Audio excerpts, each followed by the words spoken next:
അൾത്താരയുടെ ബലിപീഠത്തിൽ ആണ് നമുക്ക് ദൃശ്യകൽപ്പീകരിക്കപ്പെടുന്നതെങ്കിലും വിശ്വാസത്താൽ കർത്താവ് നമുക്ക് സമീപസ്ഥനാണ്.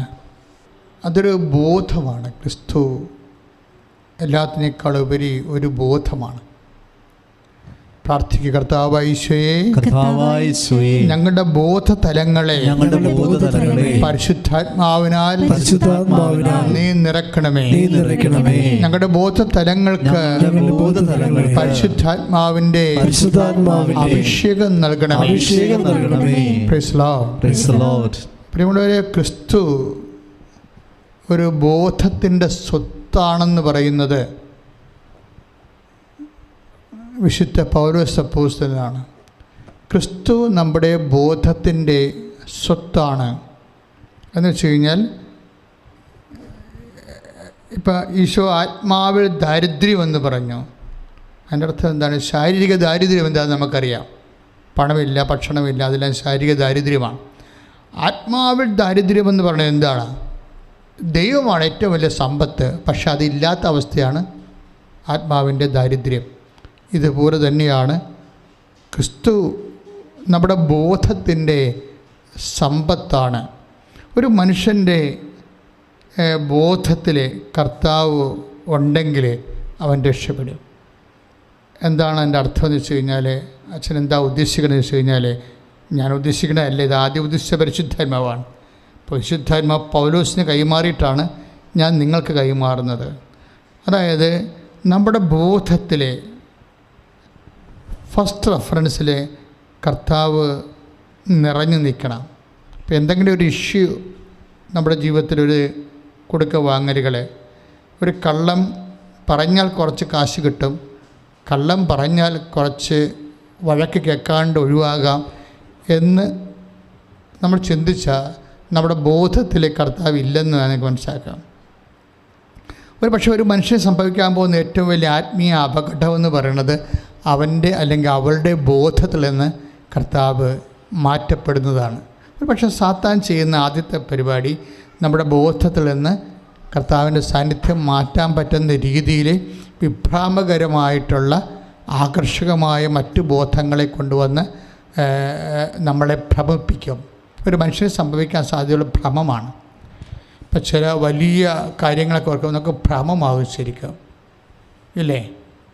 അപ്പോൾ ആ ഭ്രമം വരുമ്പോൾ ക്രിസ്തു നമ്മുടെ ബോധത്തിൽ ഉണ്ടെങ്കിൽ ഇത് വെറും കമ്പമാണ്. കുറച്ച് കഴിയുമ്പോൾ ഇതിൻ്റെ കാറ്റ് കഴിയും, കർത്താവ് എന്നും നിലനിൽക്കും. അതുകൊണ്ട് യേശുവിനെ മറന്നു, യേശുവിനെ മാറ്റിക്കൊണ്ട് ഒരു തീരുമാനം എടുക്കേണ്ട. താൽക്കാലിക നഷ്ടമാണെങ്കിലും അത് ലോങ് ടേണിൽ നമുക്കത് ഈശോ അത് കൃപയാക്കി മാറ്റിത്തരും എന്ന് പറയുന്നതൊരു ബോധമാണ്. അപ്പോൾ ഈ എല്ലാ ദൈവവുമായിട്ടുള്ള എല്ലാ ബന്ധവും വർക്ക് ചെയ്യണത് ബോധത്തിലാണ്. ഈ ബോധത്തിനൊരു പ്രത്യേകത ഉള്ളത്. ഒന്ന് പ്രാർത്ഥിച്ച്, നെഞ്ചിൽ കൈവച്ച് പ്രാർത്ഥിച്ച്, കർത്താവായ ദൈവമേ, എൻ്റെ ബോധത്തെ പരിശുദ്ധാത്മാവിനാൽ നിറക്കണമേ. യേശുവാണ് ബോധത്തിന്റെ സ്വത്ത്, ബോധത്തിന്റെ ധനം, ഏറ്റവും വലിയ ധനമെന്ന സുവിശേഷ വെളിപ്പാടിനോട് സ്വീകരിച്ചു പോകുവാൻ എന്നെ അനുഗ്രഹിക്കണമേ. ശ്രുതികട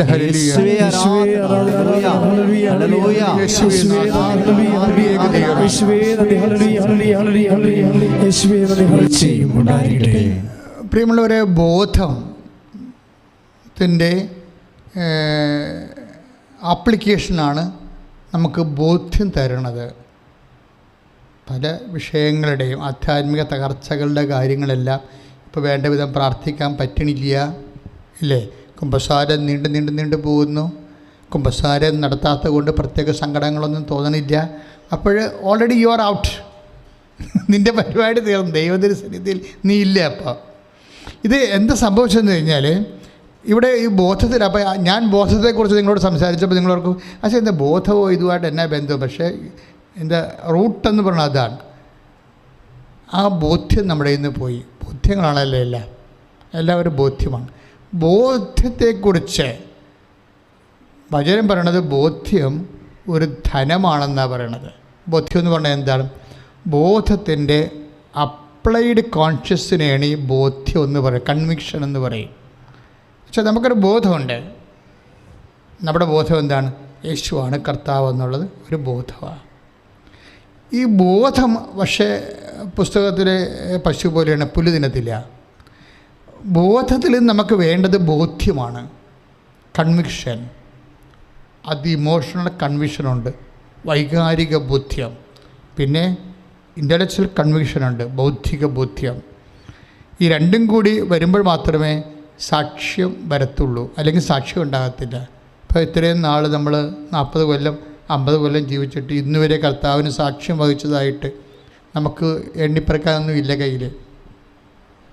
നമ്മളിങ്ങനെ ശരിക്കും പറഞ്ഞാൽ പോസ്റ്റ്മോർട്ടം ചെയ്യാൻ പറ്റിയ രീതിയിൽ ഡെഡ് ബോഡി ആയിട്ട് ഇങ്ങനെ കാത്തു കിടക്കത്തില്ലേ, ബന്ധുക്കളും ആരും ഇല്ല, പോലീസ് സർജറി ഇല്ലാതെ കിടക്കുന്ന ഡെഡ് ബോഡി പോലെ ചില ആൾക്കാരെ ജീവിതകാലത്തിലൊരു ബോധ്യമില്ലാതെ ഇങ്ങനെ ഒരു സാക്ഷ്യമില്ലാതെ ജീവിക്കാം. കാര്യം ബോധ്യത്തിൻ്റെ ഉദ്ദേശം എന്താണ്? ബോധ്യം എന്ന് പറഞ്ഞാൽ എന്താണ്? സ്വത്താണ്. പൗലോസ് അപ്പോസ്തലൻ പറയുന്ന വചനമാണ് എൻ്റെ രസം. അതായത് 2 കൊറിന്ത്യൻസിൻ്റെ 2-ാമത്തെ വചനം, 2 കൊറിന്ത്യൻസ് എഴുതിയ ലേഖനം 2-ാമത്തെ അധ്യായത്തിലെ 2-ാമത്തെ വാക്യം.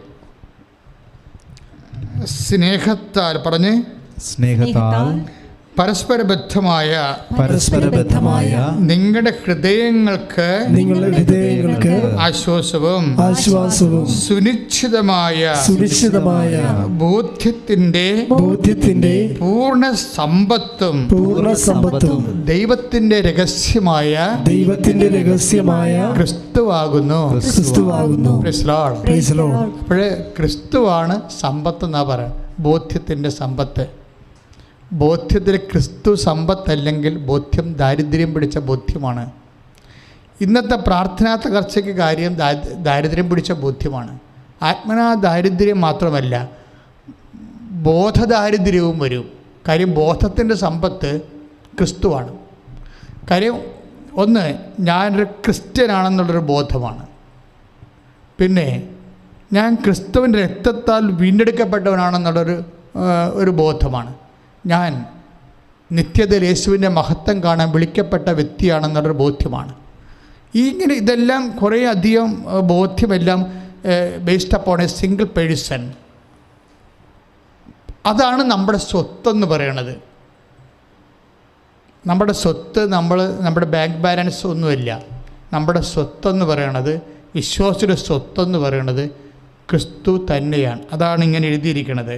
അതായത് സുനിശ്ചിതമായ ബോധ്യത്തിൻ്റെ പൂർണ്ണ സമ്പത്തും ദൈവത്തിന്റെ രഹസ്യമായ ക്രിസ്തുവിനെ കുറിച്ചുള്ള സമ്പൂർണമായ അറിവും ലഭിക്കുന്നതിന് വേണ്ടിയാണ്. അപ്പോൾ നമുക്ക് ലഭിക്കേണ്ടത് എന്താണ്? ക്രിസ്തുവിനെ കുറിച്ചുള്ള സമ്പൂർണമായ അറിവാണ്. ക്രിസ്തു ആരാണ്? ബോധ്യത്തിൻ്റെ സ്വത്താണ്, ധനമാണ്. പിന്നെ എന്താണ്? സൊക്കൾട്ട് ആയിട്ടുള്ള ട്രഷറാണ്, നിഗൂഢ നിധിയാണ്. ക്രിസ്തു നിഗൂഢ നിധിയാണ്. അച്ഛൻ എന്താ ഇങ്ങനെ പറയണമെന്ന് ചോദിച്ചു കഴിഞ്ഞാൽ, ക്രിസ്തു ആണ് നമ്മളുടെ ബോധത്തിൻ്റെ സ്വത്തായിട്ട്. നമ്മൾ അണ്ടേ കൊണ്ടേ വളം വെക്കാൻ പറ്റത്തില്ല ആധ്യാത്മിക ജീവിതത്തിന്. ആ ചുവട്ടി മാത്രമേ വളം വെക്കാൻ പറ്റത്തുള്ളൂ. ചുവടെന്ന് പറഞ്ഞാൽ ഇതാണ്, ക്രിസ്തുവിലാണിത് അടിയുറച്ച് നിൽക്കുന്നത്. അപ്പം ക്രിസ്തുവിനെക്കുറിച്ചുള്ള ബോധം ആദ്യം ഉണ്ടാകണം. പിന്നെ എന്ത് വേണം? ബോധ്യം ഉണ്ടാകണം. ഒന്ന് പ്രാർത്ഥിക്കുക. കർത്താവേ, അങ്ങയെക്കുറിച്ചുള്ള അങ്ങ് സ്വത്താണെന്നുള്ള ബോധ്യം, അങ്ങ് ധനമാണെന്നുള്ള ബോധ്യം, അങ്ങ് നിധിയാണെന്നുള്ള ബോധ്യം, എന്റെ ബോധ്യത്തിൽ അങ്ങ് ഉറപ്പിക്കണമേ. ശ്രദ്ധിക്കട്ടെ,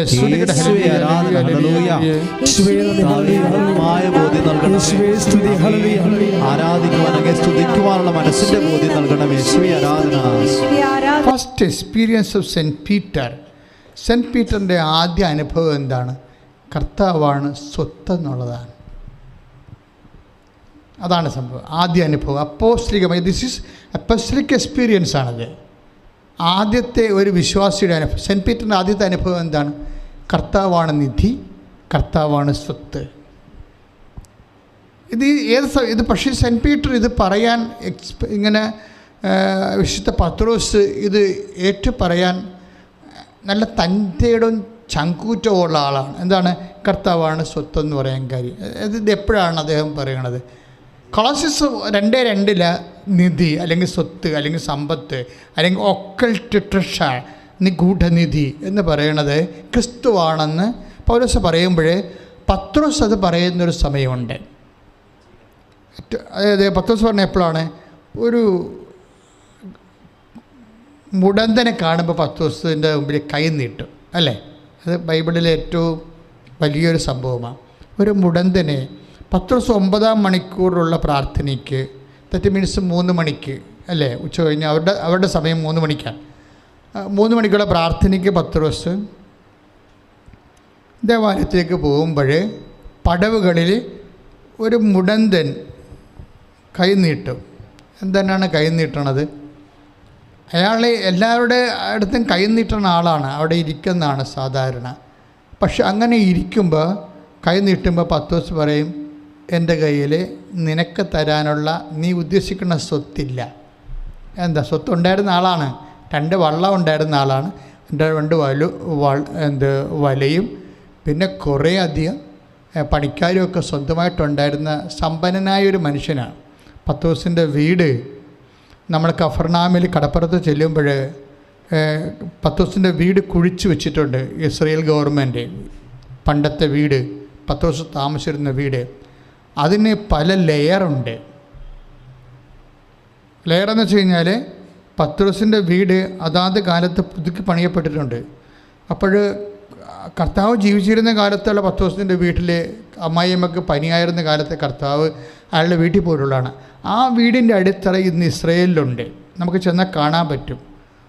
അതിൻ്റെ പുറത്ത് ഉണ്ടാക്കിയ വേറെ അടിത്തറ ഉണ്ട്. എന്ന് വെച്ച് കഴിഞ്ഞാൽ അതെങ്ങനെയാണത് മനസ്സിലാണെന്ന് വെച്ച് കഴിഞ്ഞാൽ, ഇത് കഫർനാം സിനഗോഗിലും അതുപോലെ എക്സ്കവേറ്റ് ചെയ്തിട്ട് പത്രോസിൻ്റെ വാതിക്കലാണ് സിനഗോഗ് ഉള്ളത്. അത് 10-50 മീറ്ററേ ഉള്ളൂ ദൂരമായിട്ട്. എന്നാൽ സിനഗോഗിൻ്റെ ടോപ്പൊന്നുമില്ല. കർത്താവ് ആദ്യം പ്രസംഗിച്ചത് അവിടെ വെച്ചാണ്, കഫർനാമിലെ സിനഗോഗിൽ വെച്ചാണ്. ഞാനത് കാരണം ആദ്യം ഈശോ പ്രസംഗിച്ചിടത്ത് ചെന്നപ്പോൾ എനിക്ക് ഒരു കുഴപ്പമുണ്ട്. അതായത് എനിക്ക് അല്പം വെയിൽ കൊണ്ടാൽ മതി, അപ്പോൾ തന്നെ എനിക്ക് ജലദോഷവും പനിയും ഉണ്ടായിട്ട് ഞാൻ 2-3 ദിവസം കിടപ്പിലായി പോകും. പണ്ട് മുതലുള്ള പരിപാടിയാണ്. അത് കാരണം ഞാനെപ്പോഴും തൊപ്പി വെച്ചൊക്കെ നടക്കത്തുള്ളൂ. ഇപ്പോഴും തൊപ്പി ഉപയോഗിക്കുന്നുണ്ട്. പക്ഷേ പത്രോസിൻ്റെ ഈ വീടിൻ്റെ അടുത്തുള്ള സിനഗോഗ് എന്നുവെച്ചാൽ പ്രാർത്ഥനാലയത്തിൽ, അവിടെയാണ് ഈശോ ആദ്യമായിട്ടും കഫർനാമിലെ സിനഗോഗിൽ അവൻ പ്രവേശിച്ചു. ഒരു സാബത്ത് ദിവസമായിരുന്നു. അവന് വായിക്കാനായി അവൻ എഴുന്നേറ്റ് നിന്നു. അവന് തുകഴ്ചുള്ള നൽകപ്പെട്ടു. അപ്പോൾ അവൻ പറഞ്ഞു, കർത്താവിൻ്റെ ആത്മാവ് എൻ്റെ മേലുണ്ട് എന്നും പറഞ്ഞുകൊണ്ട് അവൻ ബന്ധിതർക്ക് മോചനവും അടിച്ചമർപ്പത്തോട് സ്വാതന്ത്ര്യവും കർത്താവിന് സ്വീകാര്യമ മത്സരവും പ്രഖ്യാപിക്കാൻ അവിടെ തന്നെ അഭിഷേചിക്കുന്നു. നിങ്ങൾ കേട്ടിരിക്കുക ഈ വചനം ഇപ്പോൾ നിറവേറിയിരിക്കണമെന്ന് പറഞ്ഞത് ഈ പത്രോസിൻ്റെ സിനഗോഗിൽ വെച്ചാണ്. പത്രോസിൻ്റെ ബാക്കിലുള്ള ഒരു 50 മീറ്റർ 20 മീറ്റർ അകലെയുള്ള സിനഗോഗിലാണ്. ഇതുപോലെ സിനഗോഗാണ്, പക്ഷേ ടോപ്പില്ല. ഇതിൻ്റെ പകുതിയേ ഉള്ളൂ സിനഗോഗ്, പണ്ടത്തേതാണ്. പക്ഷേ ടോപ്പില്ലെന്ന് വെച്ച് കഴിഞ്ഞാൽ അത് ഒരു പുരാവസ്തുവാണല്ല, അത് നിർമ്മിക്കാൻ പോകുന്നില്ല. ഇപ്പോൾ ഈ കാലത്ത് നിർമ്മിക്കാൻ ഇസ്രായേൽ ഗവൺമെൻറ് സമ്മതിക്കത്തില്ല. കാര്യം അത് പഴയത് തന്നെ നിലനിർത്തണമെന്ന് ആഗ്രഹിക്കുന്ന കാരണം ഈ പ്രാവശ്യം നിർമ്മിക്കണമെങ്കിൽ നമ്മൾ പുതിയ ഓട് അല്ലെങ്കിൽ പുതിയ ഷീറ്റൊക്കെ ഇടണം. അതും ഗവൺമെൻറ് സമ്മതിക്കത്തില്ല. അവരൊന്നാമത്തെ യഹൂദന്മാരാണ്, എല്ലാം പ്രിസൈസായിട്ട് ചെയ്യണം. അതുകൊണ്ട് ആസിറ്റീസ് മെയിൻറ്റെയിൻ ചെയ്യും അവർ. എന്താണ് പണ്ട് നിന്നിരുന്നത് അതുപോലെ തന്നെ നിലനിർത്തും. റൂഫില്ലെങ്കിൽ റൂഫില്ല. അപ്പോൾ നമുക്കതിൻ്റെ കർത്താവ് നിന്നിരുന്ന സ്ഥലം ഏറെക്കുറെ എൻ്റെ മനസ്സിലുണ്ട്. കാര്യം ഞാൻ സിനഗോഗിലൊക്കെ നേരത്തേക്ക് പോണതാണ്. അപ്പോഴേ സാധാരണ വായിക്കാൻ വേണ്ടി എഴുന്നേറ്റിരിക്കുന്ന സ്ഥലം നമ്മുടെ അൾത്താറ പോലെ അല്ലത്. സിനഗോഗിലെ അൾത്താറ പോലെ അല്ല, നടുക്കാണ്. ഈ ഹോളിൻ്റെ നടുക്ക് ഏറെക്കുറെയാണ് ഈ ഒരു ഇതുപോലെയുള്ള ക്രാസിയുള്ള ബലിപീഠം ഉള്ളത്. ബലിപീഠമല്ല, വായിക്കാനുള്ള സ്ഥലം. അവിടെയാണ് കർത്താവ് നിൽക്കുന്നത്. അപ്പം ഞാൻ ഏറെക്കുറെ സിനഗോഗിൻ്റെ സ്ഥലം കണക്കാക്കി നോക്കിയിട്ട് കർത്താവ് നിൽക്കാൻ സാധ്യതയുള്ള സ്ഥലത്ത് ഞാൻ ചെന്ന് നിന്ന്. അപ്പോൾ എൻ്റെ പ്രശ്നം എന്ന് പറയുന്നത് എന്താണ്? തലയിൽ അല്പം വെയിൽ കൊണ്ടാൽ അപ്പം തന്നെ പനിയും തുമ്മലും ജലദോഷവും ചുമയായിട്ട് മാറി കിടപ്പാകുന്ന പരിപാടിയാണ്. പക്ഷേ കർത്താവ് വചനം പ്രഘോഷിച്ച സ്ഥലത്ത് എനിക്ക് എൻ്റെ തല കൊണ്ടൊന്ന് മുട്ടിക്കണം. അതാണ് എൻ്റെ കാര്യം. നമ്മൾ കർത്താവിൻ്റെ അഭിഷേകം കിട്ടാൻ വേണ്ടി തല കൊണ്ടു. പക്ഷേ ആ വെയിലെന്ന് പറയണത് ഈ സമയത്തുള്ള വെയിലാണ്. ഈ കാലത്ത് ഇതുപോലെയുള്ള കാലത്താണ് ഞാൻ പോയത്. അപ്പോൾ വെയിലെന്ന് പറയുന്നത് 40 ഡിഗ്രി മരുഭൂമിയിലെ പോലെയുള്ളതാണ് ഈ സമയത്തുള്ള വെയിൽ. ഒരു 35, നമുക്ക് 32 വരെയല്ലേ ഉള്ളൂ കേരളത്തിൽ. അവിടെ 35, 37 ഡിഗ്രിയാണ് ഏപ്രിൽ മാസത്തിലുള്ള ചൂട്. അപ്പോൾ ഇങ്ങനെ പൊള്ളി നിൽക്കുകയാണ്. നമുക്ക് ഗലീലിയ കടലിൽ ചെന്ന് കഴിഞ്ഞാൽ കാണാൻ പറ്റത്തില്ല. കാണാൻ പറ്റുന്ന കഴിഞ്ഞാൽ ഈ സൂര്യനെ തിളച്ച് മറിഞ്ഞടിക്കണ കാരണം വെള്ളി പോലെ ഇങ്ങനെ തോന്നും. അതിൻ്റെ കടലിൻ്റെ നിറം പോലും കാണത്തില്ല. വൈകുന്നേരമായ മാത്രമേ കടലിൻ്റെ നീല നിറമൊക്കെ കാണത്തുള്ളൂ. അത്രയും വെയിലാണ്. അപ്പോഴേ ഞാൻ തല കൊണ്ടുവന്ന് കർത്താവ് എഴുന്നേറ്റ് നിന്ന് വചനം വായിച്ച് അവിടെ കൊണ്ടുവന്ന് മുട്ടിവായിട്ട് 30 മിനിറ്റ് അവിടെ കിടന്ന്. 30 മിനിറ്റ്. എന്താ കാര്യം? ഈശോ നിന്ന സ്ഥലമാണ്, ഈശോ വായിച്ച സ്ഥലമാണ്, ഈശോ വചനം പ്രഘോഷിച്ച സ്ഥലമാണ്. കർത്താവേ, എന്നെ നീ വചനത്താൽ അഭിഷേകം ചെയ്യണമേ. നിൻ്റെ ജോലി ഇക്കാലങ്ങളിൽ ചെയ്യണത് എന്നെപ്പോലെയുള്ളവരാണ്. അപ്പം ഞാൻ നിൻ്റെ വചനം പ്രഘോഷിച്ച സ്ഥലത്ത് വന്നപ്പോഴേ എൻ്റെ പനി അല്ലെങ്കിൽ ജലദോഷം, കിടപ്പ്, തലവേദന ഇങ്ങനെയുള്ള സാധനങ്ങളെല്ലാം ഞാൻ വരട്ടെ, കർത്താവിൻ്റെ സ്ഥലത്ത് വന്നിട്ട് തല മുട്ടിക്കാതെ പോണത് ശരിയല്ലല്ലോ എന്ന് വിചാരിച്ചുകൊണ്ട് ഞാനവിടെ നിന്നതാണ്. അപ്പം ഇതെന്ന് വെച്ചാൽ ഇതൊക്കെ ഒരു ടൈമാണ്. നമുക്ക് വിശ്വാസം പ്രഖ്യാപിക്കാൻ പ്രതികൂല സാഹചര്യങ്ങളിൽ നമ്മൾ വിശ്വാസം പ്രഖ്യാപിക്കണം. അതായത് അച്ഛൻ എന്താ പറഞ്ഞത് നിങ്ങളോട്? യേശു സ്വത്താണ്, യേശു ഒരു ബോധ്യമാണ്. പക്ഷേ ബോധമെന്നുള്ളത് ബോധ്യമാകണം എപ്പോഴാണെന്നറിയാമോ? എല്ലാവർക്കും ബോധമൊക്കെ ചെറുതായിട്ടുണ്ട്, പക്ഷെ ബോധ്യം കുറവാണ്. ബോധ്യം ഉണ്ടാകണമെങ്കിൽ നമ്മൾ അത് വെച്ച് നമ്മുടെ ബോധം സ്പെൻഡ് ചെയ്യുമ്പോഴാണ് ബോധ്യം ഉണ്ടാകുന്നത്. ബോധം എന്ന് വെച്ച് കഴിഞ്ഞാൽ ഇപ്പം ബോധം യേശു കർത്താവാണെന്നുള്ള ബോധം അത് പ്രഖ്യാപിക്കുമ്പോഴാണ് ബോധ്യമായി മാറുന്നത്. അല്ലെങ്കിൽ അത് ബോധമായിട്ട് തന്നെ മാറിയിരിക്കും. അതായത് ഇവിടെ എഴുതിയിരിക്കണ കണ്ട കൊളോസ്യസ് 2:2 എന്താ പറയണത്?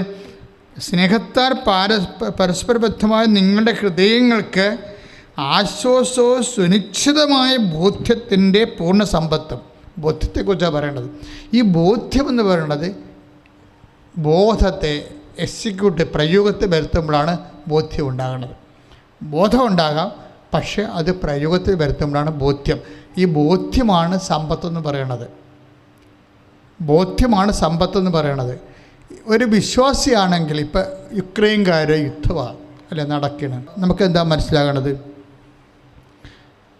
യുദ്ധമാകുമ്പോൾ ഒരാൾ ആരെങ്കിലും ജയിക്കും, ഒരാൾ തോക്കും, അല്ലെങ്കിൽ പൊതുവെ സമാധാനം ഉണ്ടാകും. കുറച്ച് പേര് 2 ഭാഗത്തു നിന്നൊക്കെ മരിക്കും, ഇല്ലേ? ഇപ്പം മരണം ഇങ്ങനെ മുഖാമുഖം കാണുമ്പോൾ യുക്രൈൻകാർ ചെയ്ത ഒരു കാര്യമുണ്ട് ഇടയ്ക്ക്.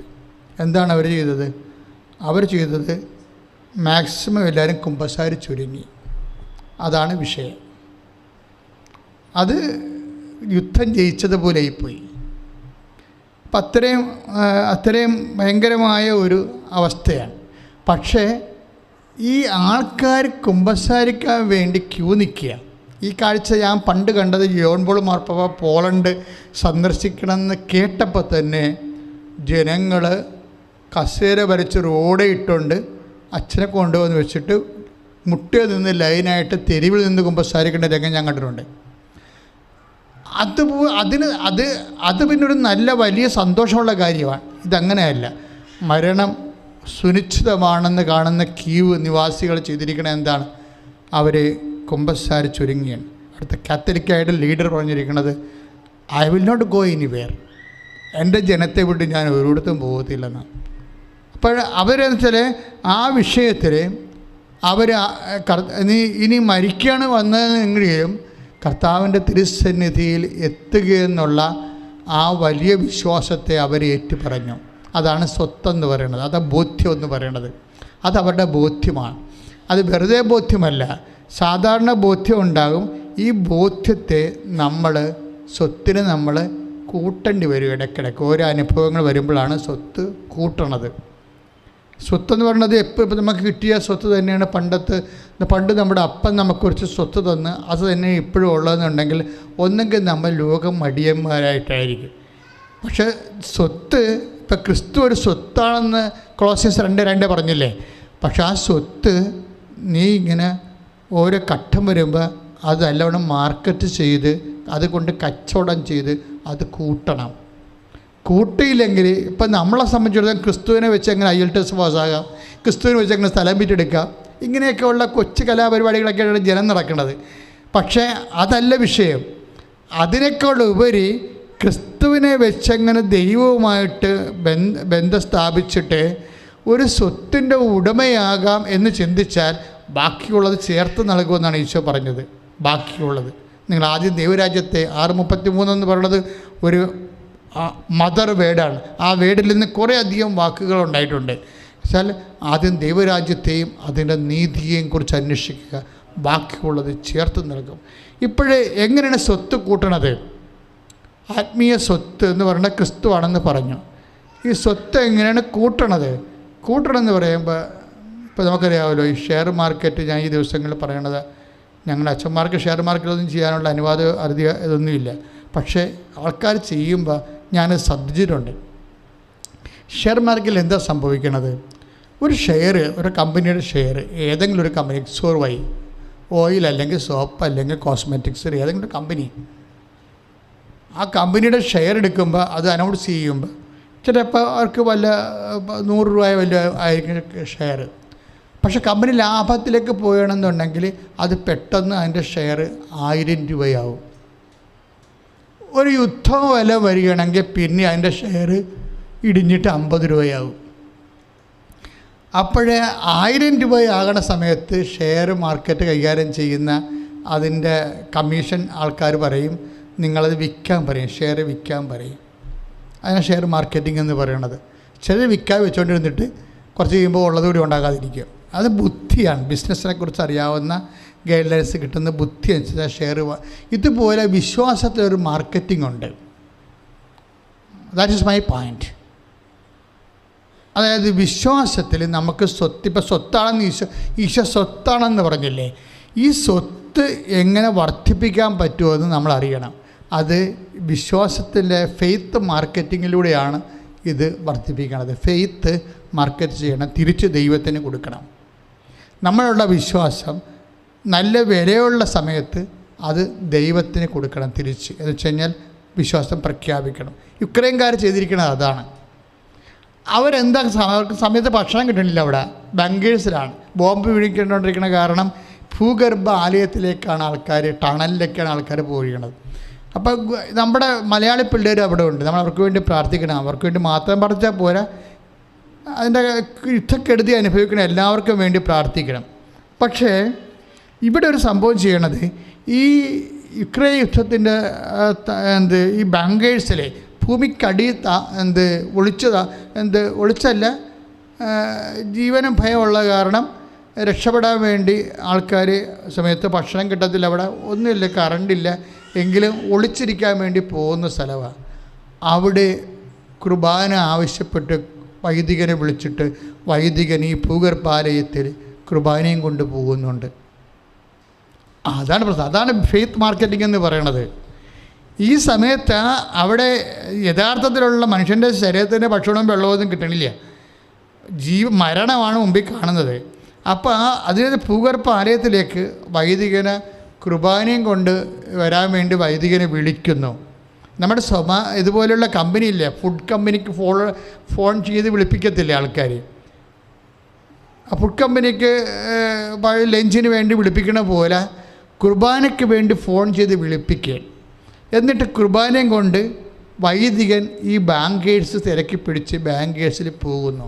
ഇതാണ് ഈ മരണത്തെ മുന്നോട്ട് കാണുമ്പോൾ യേശുക്രിസ്തുവിലുള്ള വിശ്വാസം പ്രഖ്യാപിക്കുന്നതിനാണ് ഫെയ്ത്ത് മാർക്കറ്റിംഗ് എന്ന് പറയുന്നത്. ഇപ്പോഴത് വിളിച്ച ആ വ്യക്തിയും ഈ ഇതിൽ ഭൂഗർഭാലയത്തിലേക്ക് വൈദികനെ കുർബാനയ്ക്ക് വേണ്ടി കുർബാന സ്വീകരിക്കാൻ വേണ്ടി വിളിച്ച വ്യക്തിയും വൈദികൻ തന്നെ ഇന്ന് വെടിയേറ്റ് മരിച്ചിരിക്കുന്ന സ്ഥിതിക്ക് ആ തോക്കിൻ്റെ ഇടയിലൂടെ അവന് കുർബാനയെ കൊണ്ടുപോയി കൊടുത്ത വൈദികനും ഫെയ്ത്ത് മാർക്കറ്റിൽ തങ്ങളുടെ വിശ്വാസം പ്രഖ്യാപിച്ചിട്ട് കോടീശ്വരന്മാരായിരിക്കുകയാണ് കർത്താവിൻ്റെ മുമ്പിൽ. വിശ്വാസത്തിൻ്റെ കോടീശ്വരന്മാരെ. അത് ഫെയ്ത്ത് മാർക്കറ്റിങ്ങിനുള്ളതാണ്. എന്ന് വെച്ചാൽ ഫെയ്ത്ത് പ്രഖ്യാപിക്കാൻ, വിശ്വാസം പ്രഖ്യാപിക്കാൻ എപ്പോഴാണ് പ്രതിസന്ധി ഉണ്ടാകുന്നത്, അപ്പോഴാണ് വിശ്വാസം സെയിൽ ചെയ്യേണ്ടത്. വിശ്വാസം എപ്പോഴാണ് ഫെയ്ത്ത് മാർക്കറ്റിംഗ്. അതായത് വിശ്വാസത്തെ സംബന്ധിച്ചിടത്തോളം നമുക്ക് നഷ്ടമാണ് കിട്ടാൻ പോണത്. വിശ്വാസം പ്രഖ്യാപിച്ചുകൊണ്ട് നമുക്ക് ഒരു നഷ്ടവും കിട്ടണില്ല. ഇപ്പം കൃപാസനത്തിൽ വരുന്ന എല്ലാവരും വിശ്വാസികളാണെന്നൊന്നും ഞാൻ പറയത്തില്ല. എന്താ കാര്യം വെച്ച് കഴിഞ്ഞാൽ കൃപാസനത്തിലെ ഒത്തിരി പേരും മാതാവിൻ്റെ മധ്യസ്ഥത്തിൽ അല്ല കൃത്യമായിട്ട് ജീവിക്കുന്നുണ്ടെങ്കിലും ബേസിക്കായിട്ട് ആൾക്കാരുടെ മനസ്സിൽ സ്ഥലങ്ങൾ വിൽക്കണം, അതുപോലെ തന്നെ മകളെ കെട്ടിക്കണം, അതിൽ കുട്ടികളുണ്ടാകണം എന്നുള്ള പൊതുവായിട്ടുള്ള കാര്യങ്ങളാണ്. പക്ഷേ ഇതിനേക്കാൾ ഉപരി ക്രിസ്തുവിനെ മാത്രം, ക്രിസ്തുവിൻ്റെ ആനുകൂല്യങ്ങളോ അനുഗ്രഹങ്ങളോ ഒന്നുമല്ല, ക്രിസ്തുവിനെ മാത്രം അന്വേഷിക്കുന്ന ഒരു ജനതയാണ്. അവർ വിശ്വാസത്തിൽ നിന്നൊന്നും പ്രതീക്ഷിക്കണില്ല. അവർ ക്രിസ്തുവിനെ മാത്രമേ വിശ്വാസത്തിൽ നിന്ന് പ്രതീക്ഷിക്കുന്നുള്ളൂ, ക്രിസ്തുവിനെ മാത്രം. അങ്ങനെ നമ്മുടെ വിശ്വാസത്തിൻ്റെ സാമ്രാട്ടായ ദൈവത്തിൻ്റെ രഹസ്യനിധിയായ ക്രിസ്തുവിനെ അത് പ്രഖ്യാപിച്ചുകൊണ്ട് നമുക്ക് നഷ്ടമേ അപകടമേ ഉണ്ടാകത്തുള്ളൂ എന്ന് മനസ്സിലാക്കുന്ന സമയത്തും വിശ്വാസം പ്രഖ്യാപിക്കുന്നതിനാണ് ഫെയ്ത്ത് മാർക്കറ്റിംഗ് എന്ന് പറയണത്. അപ്പോഴവർ വലിയ വിലക്കാണ് ആ വിശ്വാസം തിരിച്ചു കൊടുക്കുന്നത്. ആർക്കാണ് കൊടുക്കുന്നത്? വിശ്വാസം ദൈവത്തിന് കൊടുക്കുകയാണ്. ദൈവത്തിന് കൊടുക്കുകയാണ്. എന്താണ്? നമ്മളത് പ്രഖ്യാപിക്കുകയാണ്. അതിൽ നമുക്കൊന്നും കിട്ടത്തില്ല. ദൈവത്തിനല്ലാതെ ഒന്നും കിട്ടത്തില്ല. ദൈവത്തിനല്ലാതെ ഒന്നും കിട്ടത്തില്ല. ദൈവത്തിനല്ലാതെ എനിക്കൊന്നും വേണ്ട. എനിക്ക് സൗഖ്യമില്ലെങ്കിലും ഞാൻ യേശുവിൽ വിശ്വസിക്കും. എനിക്ക് പരീക്ഷയ്ക്ക് തോറ്റാലും ഞാൻ യേശുവിൽ വിശ്വസിച്ച് ഞാൻ മുന്നോട്ട് പോകും. എൻ്റെ കുടുംബത്തിന് ലോൺ പാസ്സായില്ലെങ്കിലും ഞാൻ വിശ്വാസത്തിൽ നിലനിന്നുകൊണ്ട് യേശുവാണ് എൻ്റെ ജീവിതത്തിൻ്റെ ലക്ഷ്യമെന്ന് പറഞ്ഞുകൊണ്ട് ഞാൻ മുന്നോട്ട് പോകും എന്ന് പ്രഖ്യാപിക്കുന്നതിനാണ് ഫെയ്ത്ത് മാർക്കറ്റിംഗ് എന്ന് പറയുന്നത്. എന്ന് വെച്ച് കഴിഞ്ഞാൽ അതോടുകൂടി നീ വിശ്വാസത്തിൽ കോടീശ്വരിയായി മാറും. അതുകൊണ്ടാണ് പൗലോസ് പറയണത് നിധിയാണ്, ട്രഷറാണെന്ന് പറയണത്. ക്രിസ്തു, അതായത് പ്രഖ്യാപിക്കും തോറും ക്രിസ്തു നമ്മളിലെ വലിയ നിധിയായി വളർന്നുകൊണ്ടേ ഇരിക്കും. അതാണ് പൗലോസ് ഇപ്പോൾ കൊളോസ്യൻസ് 2:3 എന്താ പറയണത്? അതായത് ജ്ഞാനത്തിൻ്റെയും അറിവിൻ്റെയും നിധികൾ അവനിലാണ്. വായിച്ചോളൂ. കൊളോസ്യൻസ് 2:3 ജ്ഞാനത്തിൻ്റെയും അറിവിൻ്റെയും നിധികൾ അവനിലാണ് ഒളിഞ്ഞു കിടക്കുന്നത്. ആരിലാണ്? ക്രിസ്തുവിലെ. അപ്പം ക്രിസ്തുവിൽ എന്തൊക്കെ ഉണ്ടെന്നാണ് പറയണത്? ജ്ഞാനമുണ്ട്. ജ്ഞാനം എന്ന് പറയുന്നത് എന്താണ്? എൻ്റെ മെക്കാനിസം. ജ്ഞാനം എന്ന് പറയുന്നത് എന്താണ്? എൻ്റെ mechanism. How to do it, how to get through. വെച്ചാൽ നീ എങ്ങനെ രക്ഷപ്പെടണമെന്നുള്ളതിൻ്റെതാണ് ജ്ഞാനം എന്ന് പറയുന്നത്. ജ്ഞാനം. ഇപ്പോൾ ജ്ഞാനത്തിൻ്റെയും അറിവ് എന്താണത് എന്ന് പറയുന്നതാണ് അറിവ്. എന്തിനാണത് എന്ന് പറയുന്നതാണ് ജ്ഞാനം. ഇപ്പോൾ ഉദാഹരണത്തിന് സങ്കീർത്തനം 103:7 അവിടുന്ന് തന്റെ വഴികൾ മോശയ്ക്കും പ്രവർത്തികൾ ഇസ്രായേൽ ജനത്തിനും വെളിപ്പെടുത്തി. അതാണ് വിഷയം. വ്യക്തികൾ അനുസരിച്ച് കൊണ്ട് വെളിപാടിന് വ്യത്യാസം ഉണ്ടാകുന്നുണ്ട്. അവിടുന്ന് തൻ്റെ വഴികൾ ആർക്കാണ്? For what? അതാണ് വഴികൾ. എന്തിനു വേണ്ടിയാണ്? ജ്ഞാനം. അതാണ് ഈ ജ്ഞാനമെന്ന് പറയണത്. ജ്ഞാനത്തിന് ബൈബിളിൽ വഴിയെന്നും പേരുണ്ട്, ജ്ഞാനമെന്നും പേരുണ്ട്. അവിടുന്ന് തൻ്റെ വഴികൾ എന്തിനു വേണ്ടിയാണത്? ഇപ്പം കൽമഴ പെയ്തു, അത് കല്ലാണ് എന്ന് പറഞ്ഞു കഴിഞ്ഞാൽ അത് ആ പ്രവൃത്തി നൈല് ചുവപ്പ് നിറവായി, രക്തമായി, അതൊരു പ്രവൃത്തിയാണ്. അപ്പം ഇസ്രായേൽ ജനം പറഞ്ഞു, ദേ കണ്ടില്ലേ നൈല് മുഴുവൻ ചുവപ്പ് നിറവായെന്ന് പറഞ്ഞിട്ട് കുടിക്കാൻ പറ്റുമോ എങ്ങനെ കുടിക്കും, അത് വെള്ളം കേൾക്കട്ടെ, ഇങ്ങനെ പിച്ചും പേയും പറഞ്ഞ് നടക്കാവുന്നതല്ലാതെ പ്രവൃത്തി അറിയാവുന്നതുകൊണ്ട് വലിയ ഗുണമില്ല. പക്ഷേ എന്താണ്? അവിടുന്ന് തൻ്റെ വഴികൾ മോശിക്കും, പ്രവർത്തികൾ ഇസ്രായേലിനും. അപ്പോൾ ദൈവത്തിൻ്റെ അവിടെ ഒരു വ്യത്യാസം വന്നിട്ടുണ്ട്. അതായത് ദൈവത്തിൻ്റെ ഇത് കോമൺ മാൻ എന്ന് പറയുന്ന വിഷയത്തിൽ നിന്ന് നമ്മൾ ഉയർന്നില്ല എന്നുണ്ടെങ്കിൽ സാധാരണ ഈ പ്രവൃത്തികൾ മാത്രമേ കാണത്തുള്ളൂ. ദൈവം എന്ത് ചെയ്യുന്നു എന്നേ കാണത്തുള്ളൂ. പക്ഷേ അത് ജ്ഞാനമല്ല, അത് അറിവാണ്.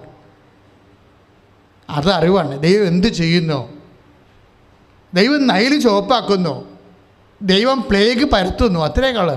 പക്ഷേ മോസസിന് എന്താ പറയണത്? അവിടുന്ന് തൻ്റെ വഴികൾ എന്ന് വെച്ച് കഴിഞ്ഞാൽ എന്തിനു വേണ്ടിയാണ് അത് ചെയ്തത്. ഇപ്പം എല്ലാത്തിൻ്റെ ഒരു നോ ഹൗ, എന്തിനു വേണ്ടിയാണ് എല്ലാത്തിൻ്റെയും. ഇപ്പം കൊളോസിയസ് എന്താ പറയണത്? കൊളോസിയൻസ് 2:3 എന്താ? ഒന്നിനു വായിച്ചുള്ളൂ. കൊളോസിയസ് 2:3 എന്താ വായിക്കണത്? ജ്ഞാനത്തിൻ്റെയും അറിവിൻ്റെയും നിധികൾ അവനില് ഒളിഞ്ഞു കിടക്കുന്നു. ഇത് വളരെ സീരിയസ് ആണ്. എന്ന് വെച്ച് കഴിഞ്ഞാൽ തിയറി ആൻഡ് പ്രാക്ടിക്കൽ ഒരു വിഷയത്തിന് ജ്ഞാനത്തിൻ്റെയും അറിവിൻ്റെയും. ഇപ്പം നിങ്ങൾ എങ്ങനെ രക്ഷപ്പെടണം, നിങ്ങളെ എങ്ങനെ രക്ഷപ്പെടണം എന്നുള്ളത് ഇപ്പോൾ ഈ സാക്ഷ്യ ആൾക്കാർ പറയണില്ലേ, അതല്ല അറിവാണ്, ജ്ഞാനമല്ല. എന്തിനു വേണ്ടിയാണ് അവർക്ക് ആ സൗഖ്യം കൊടുത്തത് എന്ന് പറയണത് ജ്ഞാനമാണ്. അവരാധ്യാത്മമായിട്ട് വളർന്നാൽ മാത്രമേ അവർക്ക് ആ സാക്ഷ്യത്തിൻ്റെ ജ്ഞാനം കിട്ടത്തുള്ളൂ. ഒരു സാക്ഷ്യം ഉണ്ടായിരുന്നു, അജയ് തോമസ്, കോട്ടയം. അജയ് തോമസ് നല്ല സാക്ഷ്യം കേട്ടോ. നല്ല സാക്ഷ്യം എന്ന് വെച്ച് കഴിഞ്ഞാൽ അജയ് തോമസ് ഒരു എഡ്യൂക്കേറ്റഡ് ആയിട്ടുള്ള ഒരു ചാപ്പാണ്. അയാൾക്ക് IIT പഠിക്കുകയാണ്. അയാൾ ബോംബെ IIT പഠിക്കുകയാണ്. അജയ് തോമസ് പറഞ്ഞത്, എനിക്കിപ്പോഴും 32 വയസ്സുണ്ട് അല്ലേ, എനിക്ക് 32 വയസ്സുണ്ട്. അപ്പോൾ ഞാൻ കുറച്ച് പ്രാർത്ഥിക്കുന്ന സന്ദേശം എടുക്കുന്ന സ്ഥലങ്ങളിലൊക്കെ പോയായിരുന്നു. അപ്പോഴെന്നോട് പറഞ്ഞു, ഞാനിപ്പോൾ PhD ചെയ്തുകൊണ്ടിരിക്കുകയാണ്. ദാറ്റ് മീൻസ് 6 വർഷം എടുക്കും. അത് IIT-യിൽ IIT എന്ന് പറയണത് നമുക്ക് ഇപ്പോൾ IAS അഡ്മിനിസ്ട്രേഷൻ്റെ കാര്യത്തിൽ, IFS ഫോറസ്റ്റിൻ്റെ അഡ്മിനിസ്ട്രേഷൻ, IAM അതുപോലെ തന്നെ IAM എന്ന് പറയണത് ഈ ഫൈനാൻസ്, ഇക്കണോമിക്സ്, അതുപോലെ തന്നെ ഉള്ള കാര്യങ്ങൾ. അതുപോലെ ആണ് ഈ IIT ടെക്നിക്കലായിട്ട്, ഇന്ത്യൻ ടെക്നിക്കൽ ലാസ്റ്റ് വാക്കാണ് ഇതൊക്കെ. അപ്പോൾ IIT പഠിക്കുക. അപ്പോൾ പഠിക്കണത് അയാൾക്ക് അവിടെ PhD ചെയ്തുകൊണ്ടിരിക്കുക. ആ PhD ചെയ്യുമ്പോൾ 6 വർഷമാകും. അപ്പോഴും 32 വയസ്സ് ഇപ്പോൾ ഉണ്ട്. 32, 6, 38. ഞങ്ങൾക്ക് ജോലി കിട്ടുമ്പോൾ 40 വയസ്സാകും എന്ന് പ്രാർത്ഥിക്കുന്ന സ്ഥലത്ത് നിന്ന് പറഞ്ഞെന്ന് ആ പുള്ളിക്കാരെ ഇന്നലെ ഇവിടെ സാക്ഷ്യപ്പെടുത്തിയിരിക്കുന്നത്. അപ്പോൾ അത് ശരിയാണല്ലോ, കറക്റ്റാണല്ലോ. അപ്പോൾ അയാൾ കർത്താവിനോട് ചോദിച്ചതിന്, കർത്താവേ, എനിക്കിപ്പോൾ 38 വയസ്സുണ്ടോ, ഇനിയിപ്പോൾ ഞാൻ PhD കഴിയുമ്പോഴേ 38 ആവും, ജോലി കിട്ടുമ്പോൾ 40 ആകും, അപ്പോൾ എനിക്കൊരു ജീവിതമില്ലേ എന്നാണ് ചോദിച്ചത്. ഇതാണ് ചോദ്യം, കൃത്യമല്ലേ? അയാളുടെ ചോദ്യം കറക്റ്റല്ലേ? അപ്പോഴേ എന്താ പ്രോബ്ലം വെച്ചാൽ ഇവിടെ എന്താ പറയണത്? ഇവിടെ പറയണത് കൊളോസിയസ് 3:2 എന്താ പറയണത്? ജ്ഞാനത്തിൻ്റെയും അറിവിൻ്റെയും നിധികൾ അവനിലാണ് ഒളിഞ്ഞു കിടക്കുന്നത്. അപ്പോഴേ നീ എങ്ങനെ രക്ഷപ്പെടണം? ഇപ്പം അജയ് തോമസ് എങ്ങനെ രക്ഷപ്പെടണമെന്നുള്ള ഹൗ ടു ഗെറ്റഡ്, ഇതിൽ നിന്ന് എങ്ങനെ രക്ഷപ്പെട്ട് അവനൊരു കല്യാണം കഴിക്കണം, ജോലിയും കിട്ടണമെങ്കിൽ എന്നാ ചെയ്യേണ്ടത്? അതിന് ജ്ഞാനം വേണം. അതിന് എന്ത് ചെയ്യണം? ക്രിസ്തുവിലാണ് അത് ഒളിഞ്ഞിരിക്കുന്നത്. ഞാനിപ്പോൾ സംസാരിക്കുന്ന വിഷയം മെക്കാനിസം ഓഫ് ദി കവനന്റ് പ്രെയറാണ്. ഒരു ഉടമ്പടിയിൽ എന്താണ് അത് ആന്തരികമായി സംഭവിക്കുന്നത്?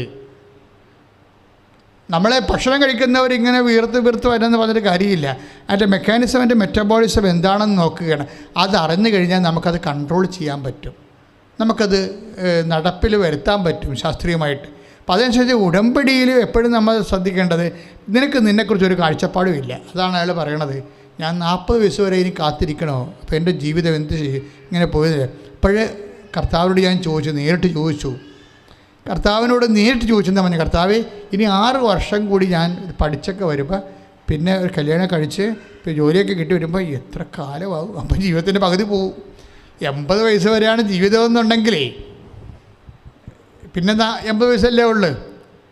അപ്പോൾ കല്യാണം കഴിച്ചാൽ അവന് 60 വയസ്സാകുമ്പോൾ പിള്ളേർക്ക് വല്ലതും 10-18 വയസ്സാകത്തുള്ളൂ. ഈ 18 വയസ്സുള്ളവന് 60 വയസ്സുള്ള അപ്പനെയൊക്കെ അത് ആര് മൈൻഡ് ചെയ്യാനാണ്? വല്ല രക്ഷമുണ്ട്? ഇപ്പം തന്നെ പിള്ളേർക്ക് അമ്മമാരെ പിടിക്കാൻ നടക്കും.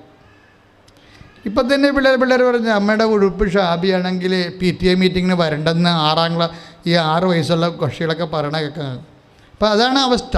അപ്പോൾ അതുകൊണ്ട് അത്ര നിസ്സാരമല്ല ഈ വിഷയം വളരെ സീരിയസാണ്. അപ്പോൾ അയാൾ കർത്താവിനോട് നേരത്തെ ഇൻട്രാക്ട് ചെയ്ത് ഈ ദൈവത്തോട് നേരിട്ട് ഇൻട്രാക്ട് ചെയ്യുക, നമ്മുടെ കാര്യങ്ങൾ പറയുക എന്ന് പറഞ്ഞാൽ അത് ഈസിയുമാണ്, പക്ഷേ എന്നാൽ പാടുമാണ്. കുറച്ച് ആധികാരികത വേണം നമുക്കങ്ങനെ സംസാരിക്കണമെങ്കിൽ. റിലേഷൻസ് ബേസ്ഡാണ്. ഇപ്പോൾ റിലേഷൻസ് ബേസ്ഡാണ്. ഇപ്പോൾ ചില ആൾക്കാർ എൻ്റെ അടുത്ത് നേരിട്ട് വന്ന് സംസാരിക്കും. ചില ആൾക്കാർ ഓഫീസ് ത്രൂ ആണ് വരണത്. അതെന്താ കാര്യം? അവരെ ചിലപ്പോൾ ഞാനുമായിട്ട് റിലേഷൻ ബേസ് ആയിരിക്കും. എൻ്റെ അടുത്ത് വരുന്നത് ആരാണ്?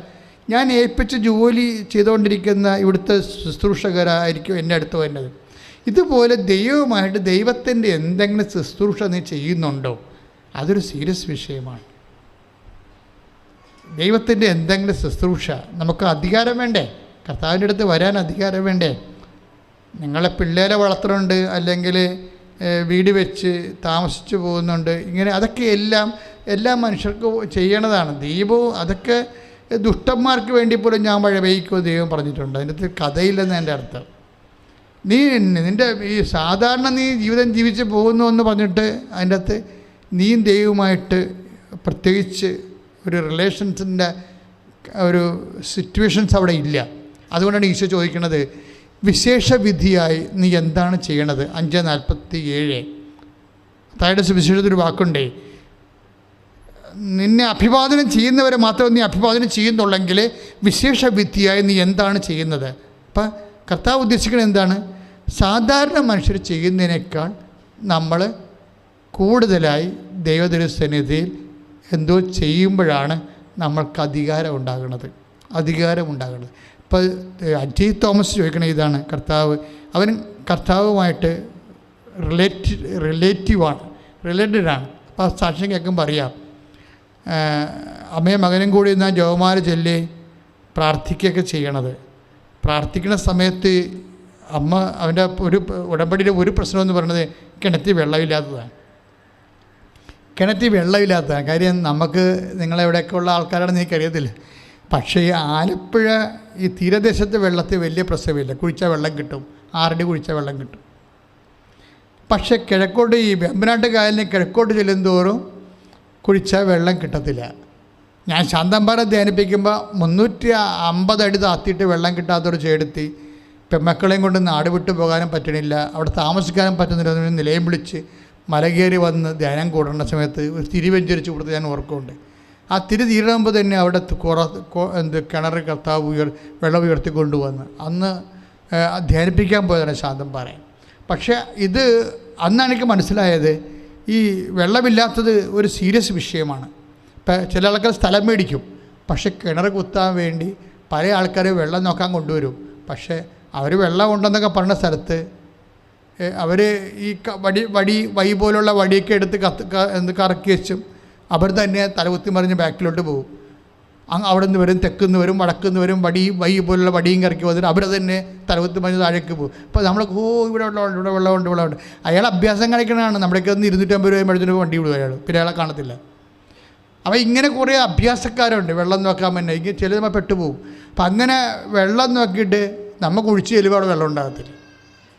ഇതൊരു നിസ്സാര കാര്യമല്ല ശരിക്കും. അപ്പോൾ അജയ് വന്ന് വെച്ചും പറഞ്ഞു, അജയ് ഉടമ്പടി വെച്ചിരിക്കുന്ന ഒരു വിഷയം എന്താണെന്ന് വെച്ച് കഴിഞ്ഞാൽ വെള്ളമില്ല എന്ന്, കിണറ്റിൽ വെള്ളമില്ലെന്നാണ്. അപ്പോൾ നമ്മുടെ സബ്ജക്റ്റ് എന്താണ്? ജ്ഞാനത്തിൻ്റെ അറിവിൻ്റെ നിധിയെല്ലാം അവനിൽ നിക്ഷിപ്തമായിരിക്കുന്നു.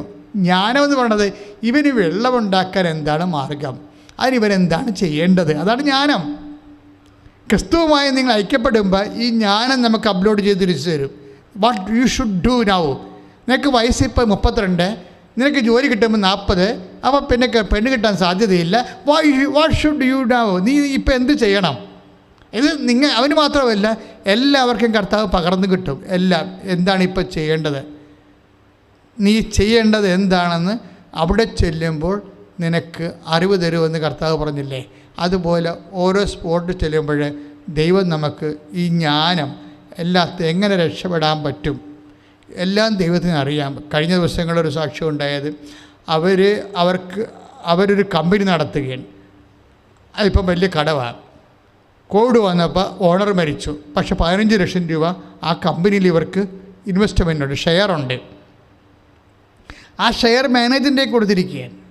ആ മാനേജർ ആ ഷെയർ, ഇവരുടെ ഷെയർ കൂടി വാങ്ങിച്ചുകൊണ്ടാണ് ഈ കമ്പനി നടത്തിക്കൊണ്ട് പോകുന്നത്. പക്ഷേ കോവിഡ് വന്നപ്പോൾ കമ്പനി അടച്ച് മാനേജരും ടെൻഷൻ കൊണ്ട് ഈ കടം കൊണ്ട് മരിച്ചുപോയി. അപ്പോൾ ഈ മാനേജരും മരിച്ച് പിന്നെ എന്താ അവർക്ക് സംഭവിച്ചത്? അവരുടെ കാശും പോയി. എന്ത് ചെയ്യും? അപ്പോൾ ഇവിടെയും ജ്ഞാനമാണ് വർക്ക് ചെയ്യേണ്ടത്. അവരൊന്ന് ഉടമ്പടി ചെയ്യും. ഉടമ്പടി ചെയ്ത് കഴിഞ്ഞാൽ അത് സാക്ഷ്യം നമ്മുടെ യൂട്യൂബിൽ കിടക്കുന്നുണ്ട്.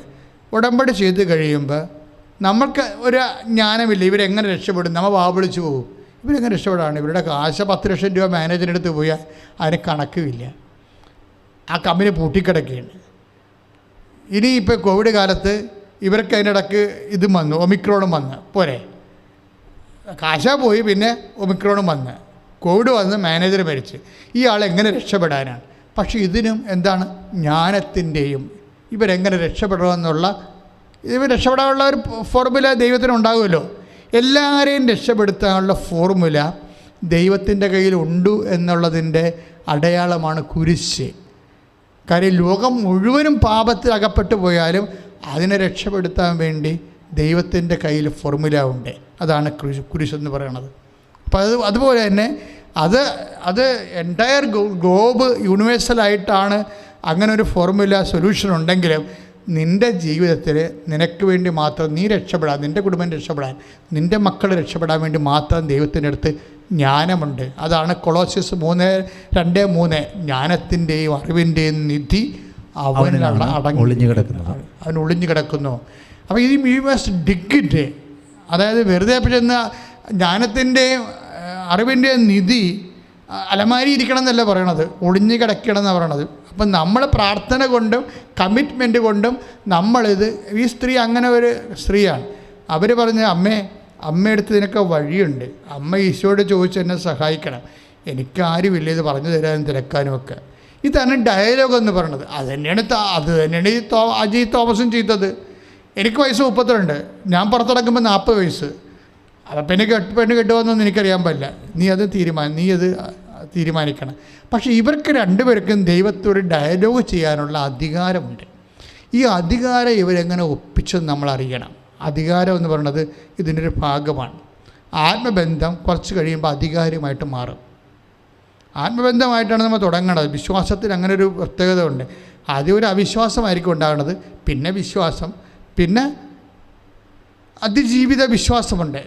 സാധാരണ ക്ലേശങ്ങൾ അതിജീവിക്കുന്ന, ഇപ്പം നമ്മൾ കണ്ടിട്ടില്ലേ, കഴിഞ്ഞ ദിവസമൊക്കെ കണ്ടായിരുന്നു 1 പത്രോസ് 1:7. കാരണം അഗ്നിശോധനയെ അതിജീവിക്കുന്ന നശ്വരമായ സ്വർണത്തേക്കാൾ വിലയേറിയതായിരിക്കും പരീക്ഷകളെ അതിജീവിക്കുന്ന നിങ്ങളുടെ വിശ്വാസം.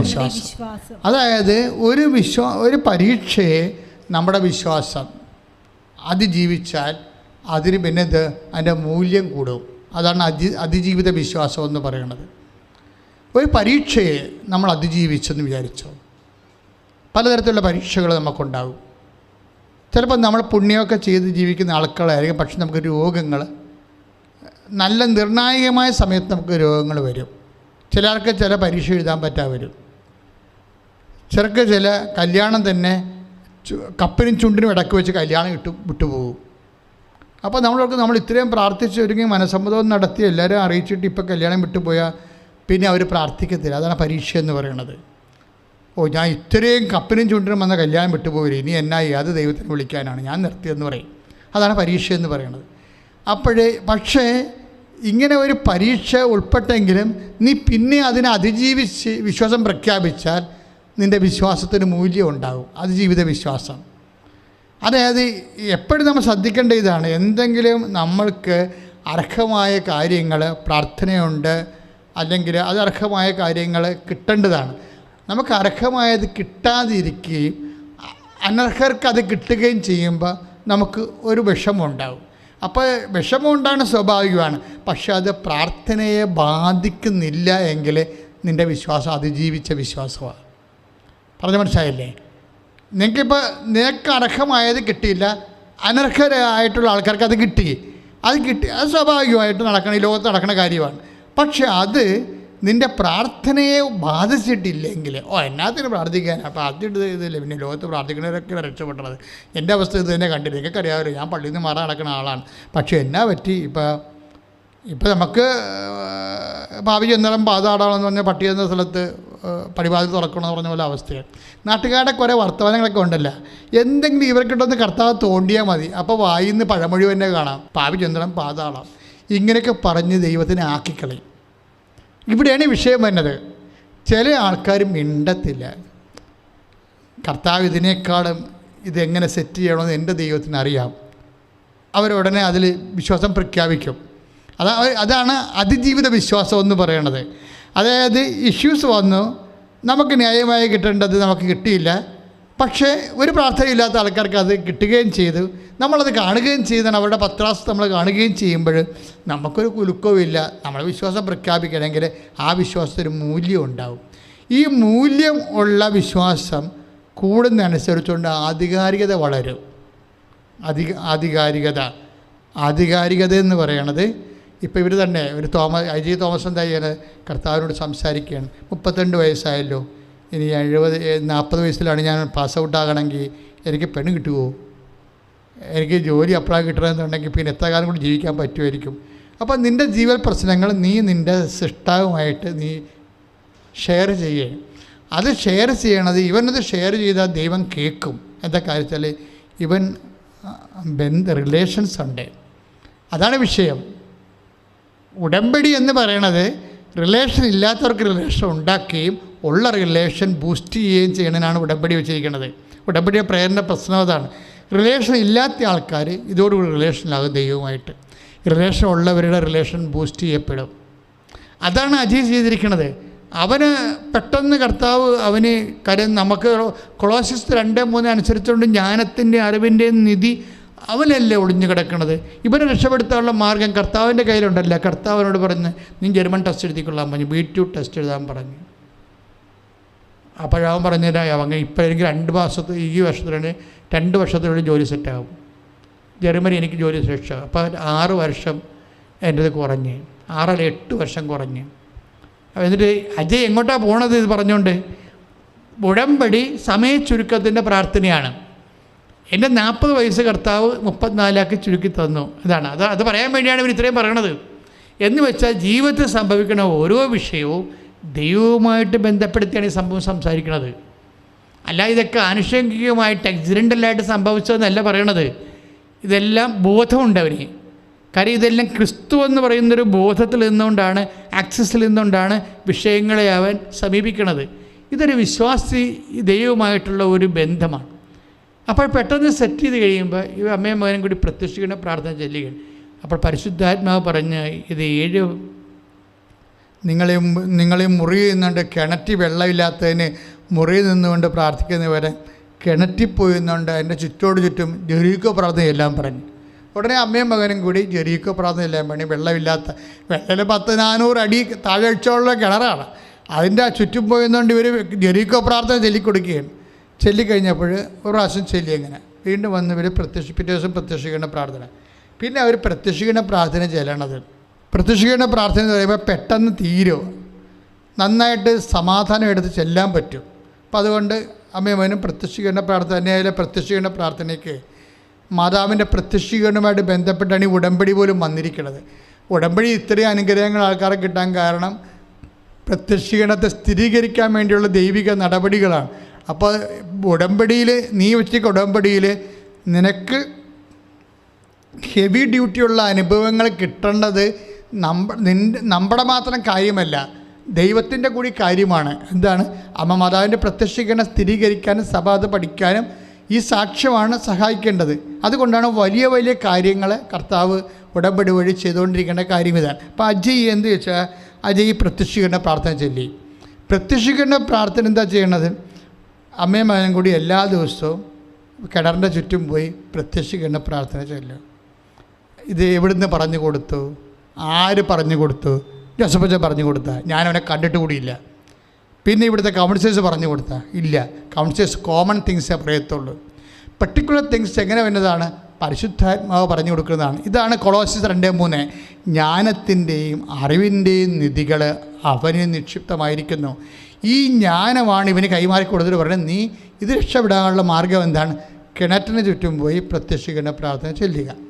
കിണറ്റിന് ചുറ്റും 1-ാം ദിവസം ചൊല്ലി, 2-ാം ദിവസം ചൊല്ലി, 3-ാം ദിവസം ചൊല്ലി. അജയ് പറയുകയാണ്, 7-ാമത്തെ ദിവസം 7-ാമത്തെ പ്രത്യക്ഷീകരണ പ്രാർത്ഥന ചൊല്ലിക്കൊണ്ടിരിക്കുന്ന സമയത്ത് ആകാശ വിസ്ഫോടനം ഉണ്ടായെന്നാണ്. ഒക്കെ പറയണ കേൾക്കാൻ രസമാണ്. ഈ അഭ്യസ്ത വിദ്യനെ എന്ത് മനോഹരമായിട്ടാണ് ദൈവത്തിനെ പ്രഘോഷിക്കുന്നത്. അതായത് ആകാശ വിസ്ഫോടനം എന്ന് എന്താണ് ഉദ്ദേശിക്കുന്നത്? ഇടിവെച്ചുകൊണ്ട് മഴയാണ്. പിന്നെ അവൻ പറയണത്, ഞങ്ങളുടെ കിണർ പിന്നെ ഒരിക്കലും വെള്ളം വറ്റിയിട്ടില്ലെന്നാണ്. അതിലെ എല്ലാത്തിൻ്റെയും ഒരു നോഹൗ, എല്ലാത്തിൻ്റെയും നോഹൗ ഇത് ജ്ഞാനസൂത്രങ്ങൾ ക്രിസ്തുവിലാണ്. ക്രിസ്തുവിൽ നിൻ്റെ കുടുംബം എങ്ങനെ രക്ഷപ്പെടാം? കഴിഞ്ഞ ദിവസങ്ങളിൽ ഒരു സാക്ഷ്യം ഉണ്ടായിരുന്നു. അതായത് അവിടെ മുന്നാധാരം ഇല്ല, അവർക്ക് ഭാഗ ഉടമ്പടി ചെയ്യണം, പക്ഷേ മുന്നാധാരം വേണം. അപ്പോൾ നിങ്ങൾക്ക് മുന്നാധാരം ഇല്ലെങ്കിൽ വലിയ കഥയാണോ ഇത്? വലിയ കഥയൊന്നുമില്ലല്ലോ. ആൾക്കാർ മുന്നാധാരമൊക്കെ ഈ ആധാരം ഇപ്പം നിലവിലിരിക്കുന്ന ആധാരം ആർക്കെങ്കിലും 5 സെൻറ്റ് കൊടുത്ത് അതിന് ആധാരം നമ്മുടെ നാട്ടിൽ തന്നെ ഷെയറായിട്ടുള്ള ആൾക്കാർക്ക് എന്തെങ്കിലും കൊടുത്ത് അതിനൊരു ആധാരം ഉണ്ടാക്കിയെടുത്തൊക്കെ ആൾക്കാർ പല പരിപാടിയൊക്കെ ചെയ്യും. ആദ്യ പരിപാടി ബന്ധം ഉണ്ടെങ്കിൽ പല പരിപാടിയും ചെയ്യാൻ പറ്റും. പക്ഷേ അതൊന്നും ചിലപ്പോൾ ഗവൺമെൻറ് ചില സമയത്ത് വൃത്തിയും മെനയുള്ള പൊക്കോരവും ചെല്ലുമ്പോൾ ഇതെല്ലാം പിടുത്തം പിടിക്കും. അതല്ല സംഭവം. ഇതൊന്നും അല്ല ഇതിൻ്റെ വിഷയം. ഇതിൻ്റെ വിഷയം എന്ന് പറയുന്നത് 10-75 കൊല്ലമായിട്ട് പൊക്കോര് ചെയ്യാത്ത സ്ഥലമാണ്. അത് ഭാഗ ഉടമ്പടി ചെയ്യാത്ത സ്ഥലമാണ്. ഓരോ ആൾക്കാർക്ക് അവരവരുടെ അത് ഭാഗം വെച്ച് കൊടുക്കണ്ടേ? അങ്ങനെ ചെയ്യാം. അങ്ങനെ ചെയ്യണമെന്നുണ്ടെങ്കിൽ മുന്നാധാരം വേണം. അത് 75 കൊല്ലം മുമ്പുള്ള മുന്നാധാരമാണ്. അത് കാണാനില്ല.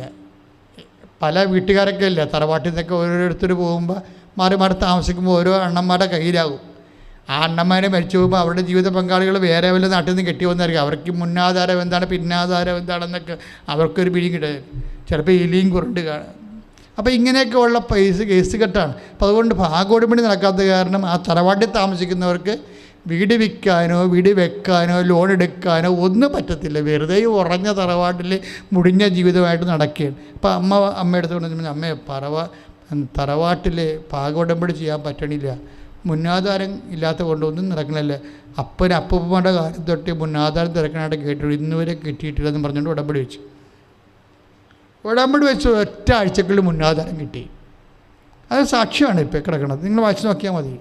ഉടമ്പടി വെച്ച് അത് 75 കൊല്ലം കാണാത്ത മുന്നാധാരം ഒറ്റ ആഴ്ചക്കുള്ളിൽ കിട്ടുകയും അടുത്ത ആഴ്ച ഈ സംഭവം പോക്കൂറ് ചെയ്ത് മാറ്റുകയും ഇത്രയും സ്പീഡാണ് എന്ന് വെച്ച് കഴിഞ്ഞാൽ എല്ലാത്തിൻ്റെയും ജ്ഞാനത്തിൻ്റെയും അറിവിൻ്റെയും നിധിയെല്ലാം അവനിലുണ്ട്. പക്ഷേ ഉടമ്പടിയിൽ എന്താ ചെയ്യണത്? അവൻ്റെ ഈ ജ്ഞാനം അല്ലെങ്കിൽ അവൻ്റെ ഈ അറിവ്, വിലപ്പെട്ട അറിവ്, ഇത് നിനക്ക് കൈമാറിത്തരാൻ ചിലപ്പോൾ നിന്നേക്കാൾ ഭക്തിയും വിശ്വാസവും ഉണ്ടായിരുന്നത് ആ കുടുംബത്തിൽ വേറെ ആൾക്കാർ മരിച്ചുപോയി കാണും. അവർക്ക് കൊടുക്കാത്ത സാധനം നിനക്കെങ്ങനെ തരും? ഞാൻ പറഞ്ഞ നിങ്ങളൊക്കെ മനസ്സിലാക്കില്ലേ? ഈ 75 കൊല്ലമായിട്ട് കിട്ടാത്ത മുന്നാധാരമാണ് അത്. ഇപ്പോഴും വന്നിരിക്കുന്ന അവിടെ കെട്ടി കല്യാണം കഴിച്ച് വന്നിരിക്കുന്ന ചേട്ടത്തി അവിടെ താമസിക്കുമ്പോൾ ഉറഞ്ഞ വീടാണ്. അതിനകത്ത് നിലവിൽ പാമ്പും പഴുതാരയും എല്ലാം കയറിയിട്ട് അവർ അനങ്ങാനും പാടില്ല. ഇതിന് ഭാഗോടമ്പടി ചെയ്യണമെന്നുണ്ടെങ്കിൽ മുന്നാധാരം വേണം. അപ്പോഴേ ഇപ്പം വന്നിരിക്കുന്ന ആളിനെ അവിടെ ജീവിച്ച് താമസിച്ചിട്ട് എത്രയോ മനുഷ്യരോട് ജീവിച്ച് താമസിച്ചു അവർക്ക് കൊടുക്കാത്ത മുന്നാധാരം ഈ ചേട്ടത്തിക്ക് കൊടുക്കണമെന്ന് എന്താ നിർബന്ധം? കിട്ടാൻ നിർബന്ധമില്ല. കിട്ടാനുള്ള കാരണം എന്താണ്? അമ്മ അത് വിഷയം ടേക്കപ്പ് ചെയ്യണതുകൊണ്ടാണ്. ഉടമ്പടിയിൽ നിൽക്കണം, മധ്യസ്ഥ നിൽക്കണം ആരാണ്? അമ്മയാണ്.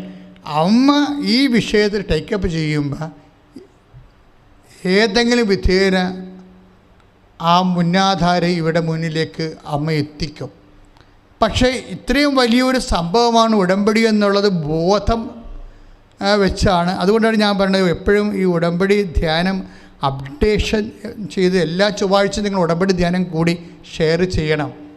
അതിൻ്റെ കാരണം എന്താണെന്ന് വെച്ച് കഴിഞ്ഞാൽ ഓരോ മനുഷ്യരുടെ ജീവിതങ്ങളെ സുവിശേഷ വിഹിതമായി വിശ്ലേഷിക്കുമ്പോൾ നിങ്ങളുടെ ജീവിതത്തിൻ്റെ കീറാമുട്ടിയായിട്ട് കിടക്കുന്ന അവസ്ഥകളെ എങ്ങനെ അതിൽ നിന്ന് രക്ഷപ്പെടാൻ പറ്റുമെന്നുള്ളത് വെളിപാട് പോലെ ഇതിൻ്റെ നിന്ന് കിട്ടും. പിന്നെ നിങ്ങളുടെ കുടുംബത്തിൻ്റെ രോഗശാന്തി, അങ്ങനെ പല കാര്യങ്ങളും ഉടമ്പടി ധ്യാനത്തിലൂടെയാണ് ദൈവം ആൾക്കാരിലേക്ക് പ്രവർത്തിപ്പിക്കുന്നത്.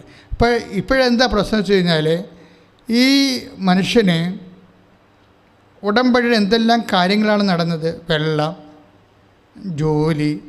എനിക്ക് രസമുള്ളത് പറഞ്ഞത്, അവരുടെ അമ്മ രണ്ടും കൂടി പ്രത്യക്ഷീകരണ പ്രാർത്ഥന ചൊല്ലിക്കൊണ്ട് നിൽക്കുന്ന സമയത്ത് അമ്മയുടെ മനസ്സിലൊരു ചിന്ത എന്താണെന്ന് വെച്ചാൽ, ഈ അജയ് എന്ന് പറയുന്ന ആളിന് തോളിലൊരു മുഴ, അങ്ങനെ ഷവ് പോലെ ഇങ്ങനെ, അപ്പോൾ ഉടുപ്പിടുമ്പോൾ ഷർട്ടിടുമ്പോൾ ഇങ്ങനെ വലുതായിട്ട് കാണാം. അപ്പം അതുകൊണ്ട് ഇവർ പ്രത്യക്ഷീകരണ പ്രാർത്ഥന ചൊല്ലിക്കൊണ്ടിരിക്കുന്ന സമയത്ത് ഇവരുടെ അമ്മയ്ക്ക് പെട്ടെന്നൊരു ബോധം, എന്താണ്? ഉടമ്പടി തൈലമെടുത്ത്. അപ്പോൾ അതിൻ്റെ അർത്ഥം എന്ന് വെച്ച് കഴിഞ്ഞാൽ, അതിൻ്റെ അകത്ത് കുറേ കാര്യമുണ്ട്. പ്രാർത്ഥന ചെല്ലുന്ന സമയത്താണ് സംഭവം കാണുന്നത്. ഒന്നെങ്കിൽ അമ്മ ഇവിടെ പുറകിലാണ് നിൽക്കുന്നത്, അപ്പോൾ ഇവൻ മുമ്പിലാണ് നിന്നിട്ടുള്ള പ്രാർത്ഥനയ്ക്ക്. അവൻ ചെറുപ്പക്കാരൻ, സാധാരണ പിള്ളേരെന്ന് വെച്ച് കഴിഞ്ഞാൽ പ്രാർത്ഥനയുടെ മുമ്പിൽ നിന്ന് എങ്ങനെ ഈ ചെറുപ്പക്കാരൊക്കെ മാറി സൈഡിലോട്ട് പോകുന്നതാണ്. വിശ്വാസം പ്രഖ്യാപിച്ചുകൊണ്ട് ഇവ മുമ്പേ നിൽക്കുന്നു, അമ്മ പുറകെ നിൽക്കുന്നു. അമ്മ മുമ്പ് നിൽക്കുമ്പോൾ അമ്മയോട് കർത്താവ് പറഞ്ഞ്, ഇവൻ്റെ മുറിവില്ലേ, ഇവൻ്റെ ഈ മുഴയില്ലേ, അത് ഒരിടത്തും കൊണ്ടുപോകേണ്ട കാര്യമൊന്നുമില്ല. നീ ഇപ്പം തന്നെ ഉടമ്പടി തൈലം എടുത്തിട്ട് അവൻ്റെ ആ മുഴയിലൊന്ന് തൊടാൻ പറഞ്ഞ് കുരിശിടും. അജയുടെ സാക്ഷ്യം പറയുന്നത്, അമ്മ ആ മുഴയിൽ കുരിശിട്ടുകൊണ്ടിരിക്കുന്ന സമയത്ത് തന്നെ തീ കത്തി ഇറങ്ങുന്നത് പോലൊരു ഫീലാണ്. ഞാൻ നോക്കുമ്പോൾ, തപ്പി നോക്കുമ്പോൾ മുഴയില്ല, അവിടെ മുഴയില്ലെന്ന്. ഇത്രയും സ്പീഡാണ് വിഷയം, ഓരോ വിഷയങ്ങൾ. പക്ഷേ നമുക്ക് മനസ്സിലാകണത്, എല്ലാത്തിനും മുഴകളായാലും ശരി, പാകോടമ്പടി ആയാലും ശരി, കിണറ്റിലെ വെള്ളമായാലും ശരി, ഉടമ്പടിയിൽ ഇതിനെല്ലാം പരിഹാരമുണ്ട്. പക്ഷേ ഇതിൻ്റെ ടെക്നിക്സ് ഇത് നിന്നോട് പറയാൻ വേണ്ടി മാത്രം ദൈവവുമായിട്ട് നിനക്ക് ഒരു റിലേഷൻസ് ഉണ്ടാകണം. അതാണ് ഞാൻ അവരെ ഉക്രൈൻകാരെ പറഞ്ഞത്. അവർ മരണത്തെ മുഖത്തോട് മുഖം കാണുമ്പോഴും വിശ്വാസത്തെ പ്രഖ്യാപിച്ചുകൊണ്ടാണ് ഇരിക്കുന്നത്. ഇതാണ് അവരാ സമയം. അപ്പം അത് ചില ഈ സമയത്താണ് വലിയ വില നമ്മുടെ വിശ്വാസം പ്രഖ്യാപിച്ച് കഴിയുമ്പോൾ അതിൻ്റെ മൂല്യം, വ്യക്തിയുടെ മൂല്യം വർദ്ധിക്കും. വ്യക്തിയുടെ മൂല്യം എവിടെ വർദ്ധിക്കും? ദൈവത്തിൻ്റെ തിരുസന്നിധിയിൽ മൂല്യം വർദ്ധിക്കും. ദൈവത്തിൻ്റെ തിരുസന്നിധിയിൽ മൂല്യം വർദ്ധിപ്പിക്കണമെങ്കിൽ വചനാധിഷ്ഠിതമായ ചില കാര്യങ്ങളാണ് നമ്മൾ ചെയ്യേണ്ടത്. ദൈവത്തിൻ്റെ വചനത്തോട് ബന്ധപ്പെട്ട കാര്യങ്ങളാണ് ചെയ്യേണ്ടത്. അല്ലാതെ നമ്മൾ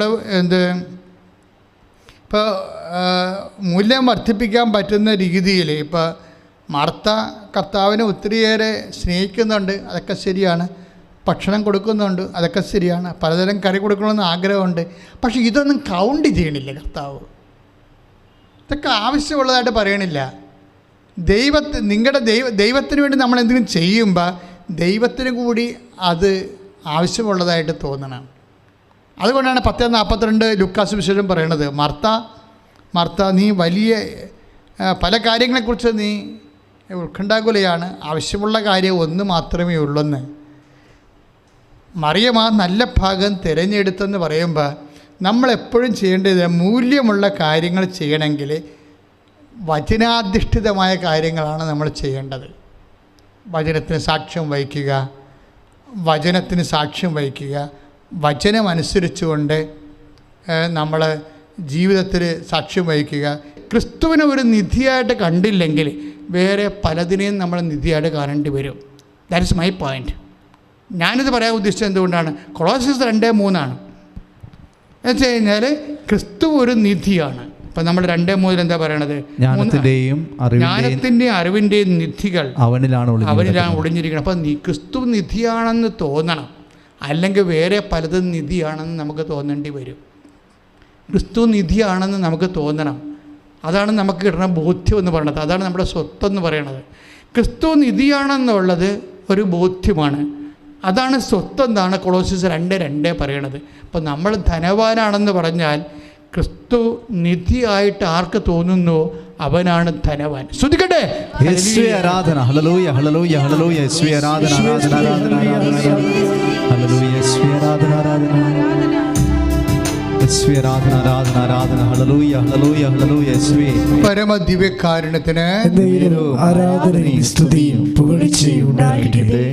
എപ്പോഴാണ് ഫെയ്ത്ത് എന്ന് പറയുന്നത് മാർക്കറ്റിങ്ങിനുള്ളതാണെന്ന് പറഞ്ഞല്ലേ? ഉന്നതമാണ്, നല്ല വില കിട്ടുന്ന സമയത്ത് അത് കൊടുക്കണം. നല്ല വില കിട്ടുന്ന വിശ്വാസത്തിന് നല്ല വില കിട്ടുന്ന സമയത്ത് അത് കൊടുക്കണം. യുക്രൈൻകാർ അതാണ് ചെയ്തത്.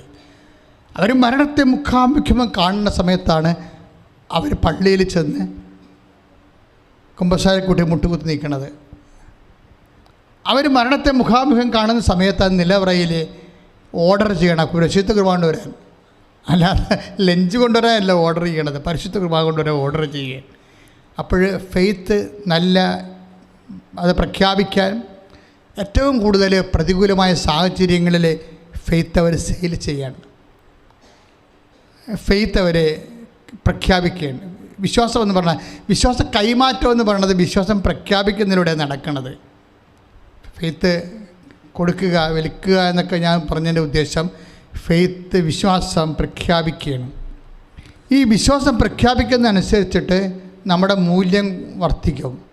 നമ്മുടെ മൂല്യം വർദ്ധിച്ചിട്ട് നമുക്ക് അധികാരം ഉണ്ടാകുമെന്നാണ് ഞാൻ പറഞ്ഞത്.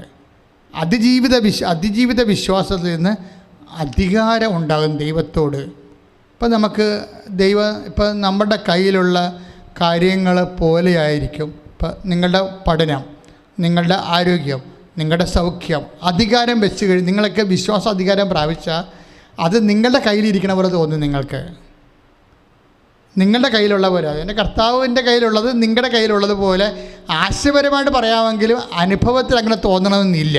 പക്ഷേ അധികാരം പ്രാപിച്ചു കഴിയുമ്പോൾ നമുക്ക് അത് നമ്മുടെ കയ്യിലുള്ള പോലെ ഈശോയുടെ കയ്യിൽ ഈശോ എനിക്ക് ആവശ്യമുള്ളപ്പോൾ തന്നോളൂ. അപ്പോൾ നമുക്ക് അങ്കലാപ്പില്ലാതെ പോകും. അങ്കലാപ്പ് അങ്ങനെ അധികാരം പ്രാപിക്കുമ്പോൾ വിശ്വാസ അധികാരം പ്രാപിക്കുമ്പോൾ അങ്കലാപ്പ് കുറഞ്ഞു വരും. അപ്പോൾ നിങ്ങൾക്ക് കടമുണ്ട്, ആ കടം പരിഹരിക്കാനുള്ള മാർഗം കർത്താവിൻ്റെ കയ്യിലുണ്ട്. ഞാൻ പറഞ്ഞില്ലേ, ആ കമ്പനി അടച്ചു പോയില്ലേ, അവിടെ കമ്പനി അടച്ചേക്ക് മാനേജർ മരിച്ചു, അവിടെ 15 ലക്ഷം രൂപ മാനേജറുടെ കയ്യിലായിരുന്നു, ആ കാശിന് കണക്കുമില്ല, ഇപ്പോൾ ഇവർക്ക് ജീവിതമില്ല. പക്ഷേ ഉടമ്പടി ചെയ്ത് കഴിഞ്ഞപ്പോൾ എന്താ ചെയ്തിരിക്കുന്നത്, അമ്മ അവർക്ക് വേറൊരു ഓർഡർ 41 ലക്ഷം രൂപയുടെ ഒരു ഓർഡർ കൊടുത്ത് PP കിറ്റിൻ്റെ. ഇതാണ് സംഭവം. അപ്പോഴേ പെട്ടെന്ന് ചേഞ്ച് ചെയ്യുകയാണ്. അപ്പോൾ നീ രക്ഷപ്പെടാനുള്ള മാർഗം ദൈവത്തിൻ്റെ കയ്യിലുണ്ട്. അപ്പോൾ നമ്മളെന്താ ചെയ്യേണ്ടത്, നമ്മൾ ആ ഉടമ്പടി എടുത്ത് ദൈവവുമായിട്ട് ആത്മബന്ധമല്ല, ആത്മബന്ധം കഴിഞ്ഞാലുള്ളത് അധികാരബന്ധമാണ്. ദൈവമായിട്ടൊരു അധികാരബന്ധം. അതിന് ആദ്യം വേണ്ടത് ബോധമാണ്, പിന്നെ വേണ്ടത് ബോധ്യമാണ്, പിന്നെ വേണ്ടത് സാക്ഷ്യമാണ്. ഇതാണ് നമ്മുടെ സബ്ജക്റ്റ്, ഉടമ്പടി സബ്ജക്റ്റ് എന്ന് പറയുന്നത്. അപ്പോൾ ക്രിസ്തു എന്ന് പറഞ്ഞ നിധിയാണ്, ക്രിസ്തു എന്ന് പറഞ്ഞ ജ്ഞാനമാണ്, ക്രിസ്തു എന്ന് പറയുന്നത് അറിവാണ്. ജ്ഞാനം എന്ന് പറയുന്നത് എന്തിനു വേണ്ടി ചെയ്യണം എന്നുള്ളതാണ് ജ്ഞാനം. അറിവെന്ന് പറയണത് എന്താണ് ചെയ്യേണ്ടത്, അതാണ് അറിവ്. അപ്പോൾ ഇതെല്ലാം ക്രിസ്തുവാണെന്നാണ് പറയണത്. അപ്പോൾ ഇത് പറയണതല്ല, അപ്പോസ്തലന്മാരുടെ അനുഭവമാണ്. പത്രോസ് എന്താ പറയണത്, മുടന്തനെ സംബന്ധിച്ചിടത്തോളം അയാൾ കൈ നീട്ടുകയാണ്. അപ്പോഴും പത്രോസ് പറയും, നീ ഒരു തെണ്ടിയാണ്, നിന്നേക്കാൾ തെണ്ടിയാണ് ഞാൻ. എന്താ കാര്യം, എൻ്റെ കയ്യിൽ ഒന്നുമില്ല. നിൻ്റെ കയ്യിൽ നിന്നും ഇവിടെ കൂടി പോയ ആൾക്കാർ, എന്നെക്കാൾ നേരത്തെ പോയ ആൾക്കാർ തന്ന കാശ് കിട്ടുന്നുണ്ട് നിൻ്റെ കയ്യിൽ.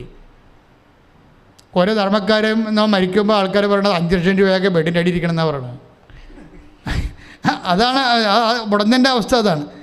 പക്ഷേ പത്രോസ് പറഞ്ഞത് എന്താണ്, ഞാൻ വീട്ടിൽ പോയിട്ട് ആ വള്ളവും വിലയും ഇറക്കിയിട്ട് വർഷങ്ങളായി, കുറേ കാശ് ഞങ്ങളുടെ കയ്യിലൊക്കെ ഇട്ടുകൂട്ടൊക്കെ ഉണ്ടായിരുന്നു, അതെല്ലാം ഈശോ പറഞ്ഞായിരുന്നു, യുവദാസിനെ കൊടുത്തേക്കാൻ പറഞ്ഞായിരുന്നു. അപ്പോൾ ഈശോ അനുസരണ കാരണം ഞാനെല്ലാം അവൻ്റെ കൊടുത്തു. അവൻ ആ കാശ് എവിടെയോ കൊണ്ടുപോയിട്ട് കെട്ടിത്തൂങ്ങി ചത്തുപോയി. കാശിൻ്റെ കാര്യമാണ്. അപ്പോൾ കാശ് എൻ്റെ കയ്യിലില്ല, സത്യം പറഞ്ഞാൽ 5 പൈസയില്ല. കട്ടൻ ചായ മേടിക്കാൻ തന്നാൽ കുടിക്കണ കണ്ടീഷൻ എൻ്റെ നടപ്പ്.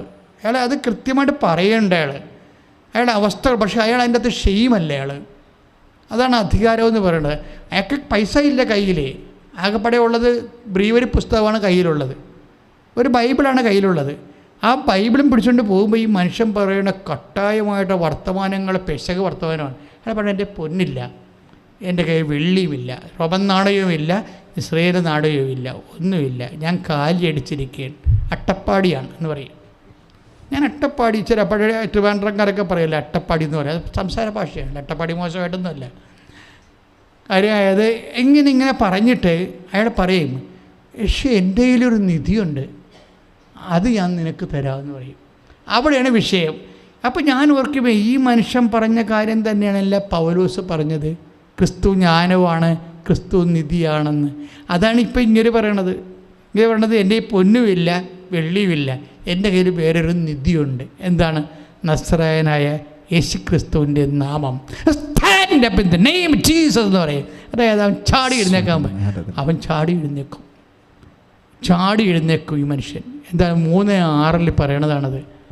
എന്താണ്? പത്രോസ് പറഞ്ഞു, വെള്ളിയോ സ്വർണമോ എന്റെ കയ്യിലില്ല, എനിക്കുള്ളത് ഞാൻ നിനക്ക് തരുന്നു. നസ്രായനായ യേശുക്രിസ്തുവിന്റെ നാമത്തിൽ എഴുന്നേറ്റ് നടക്കുക.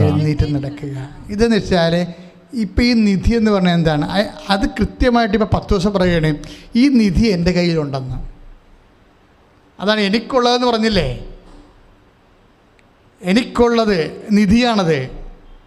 ഈ എനിക്കുള്ളതെന്ന് പറഞ്ഞത് വേറെ ഒരു അപ്പൻ മകനോട് പറഞ്ഞിട്ടുണ്ട്, മകനെ എൻ്റെ കയ്യിൽ ഒരു നിധി, ഇവൻ കൊണ്ടുപോയിരിക്കണത് നമ്മുടെ പറമ്പിൻ്റെ കുറച്ച് സംഭവങ്ങളൊക്കെയാണ് കൊണ്ടുപോയിരിക്കണത്.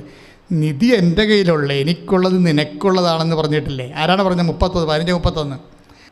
എനിക്കുള്ളതെല്ലാം നിനക്കുള്ളതാണ്. അതാണ് ഈ പറഞ്ഞിരിക്കുന്നത്. എനിക്കുള്ളത് എന്തായിരിക്കും അപ്പോഴേ? ക്രിസ്തുവാണ്, ദൈവമാണ്. കാര്യം ഈ ക്രിസ്തുവിനെക്കുറിച്ച് നിധിയായിട്ട് സ്വത്തായിട്ട് പൗലോസ് അപ്പോസ്തലൻ പറയും. പൗലോസ് അപ്പോസ്തലൻ പോലെ തന്നെ 10 ദിവസം പറയും. ആദിമസഭയുടെ അനുഭവം അതാണ്, ക്രിസ്തുവാണ് നിധി എന്നുള്ളത്. ക്രിസ്തുവാണ് നിധി. ഞാനിപ്പോൾ കുറേ നാളായിട്ട് ഒരു കാര്യങ്ങളെക്കുറിച്ചും ആവശ്യമില്ലാത്ത ഉത്കണ്ഠയില്ല. കാര്യം ഒരു 2, 3, 4 കോടി രൂപ ഈ വർഷം വേണ്ടതാണ്.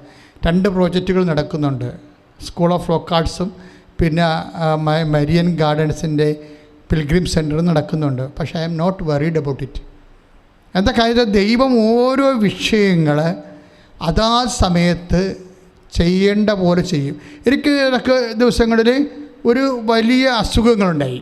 അപ്പം ഞാനൊരു സ്ഥലത്ത് പോയി, ഒരു ഹോട്ടലിൽ പോയി അവിടെ താമസിച്ച് 24 മണിക്കൂർ ഞാൻ ജപമാല ചൊല്ലി 20 ദിവസം താമസിച്ചു അവിടെ.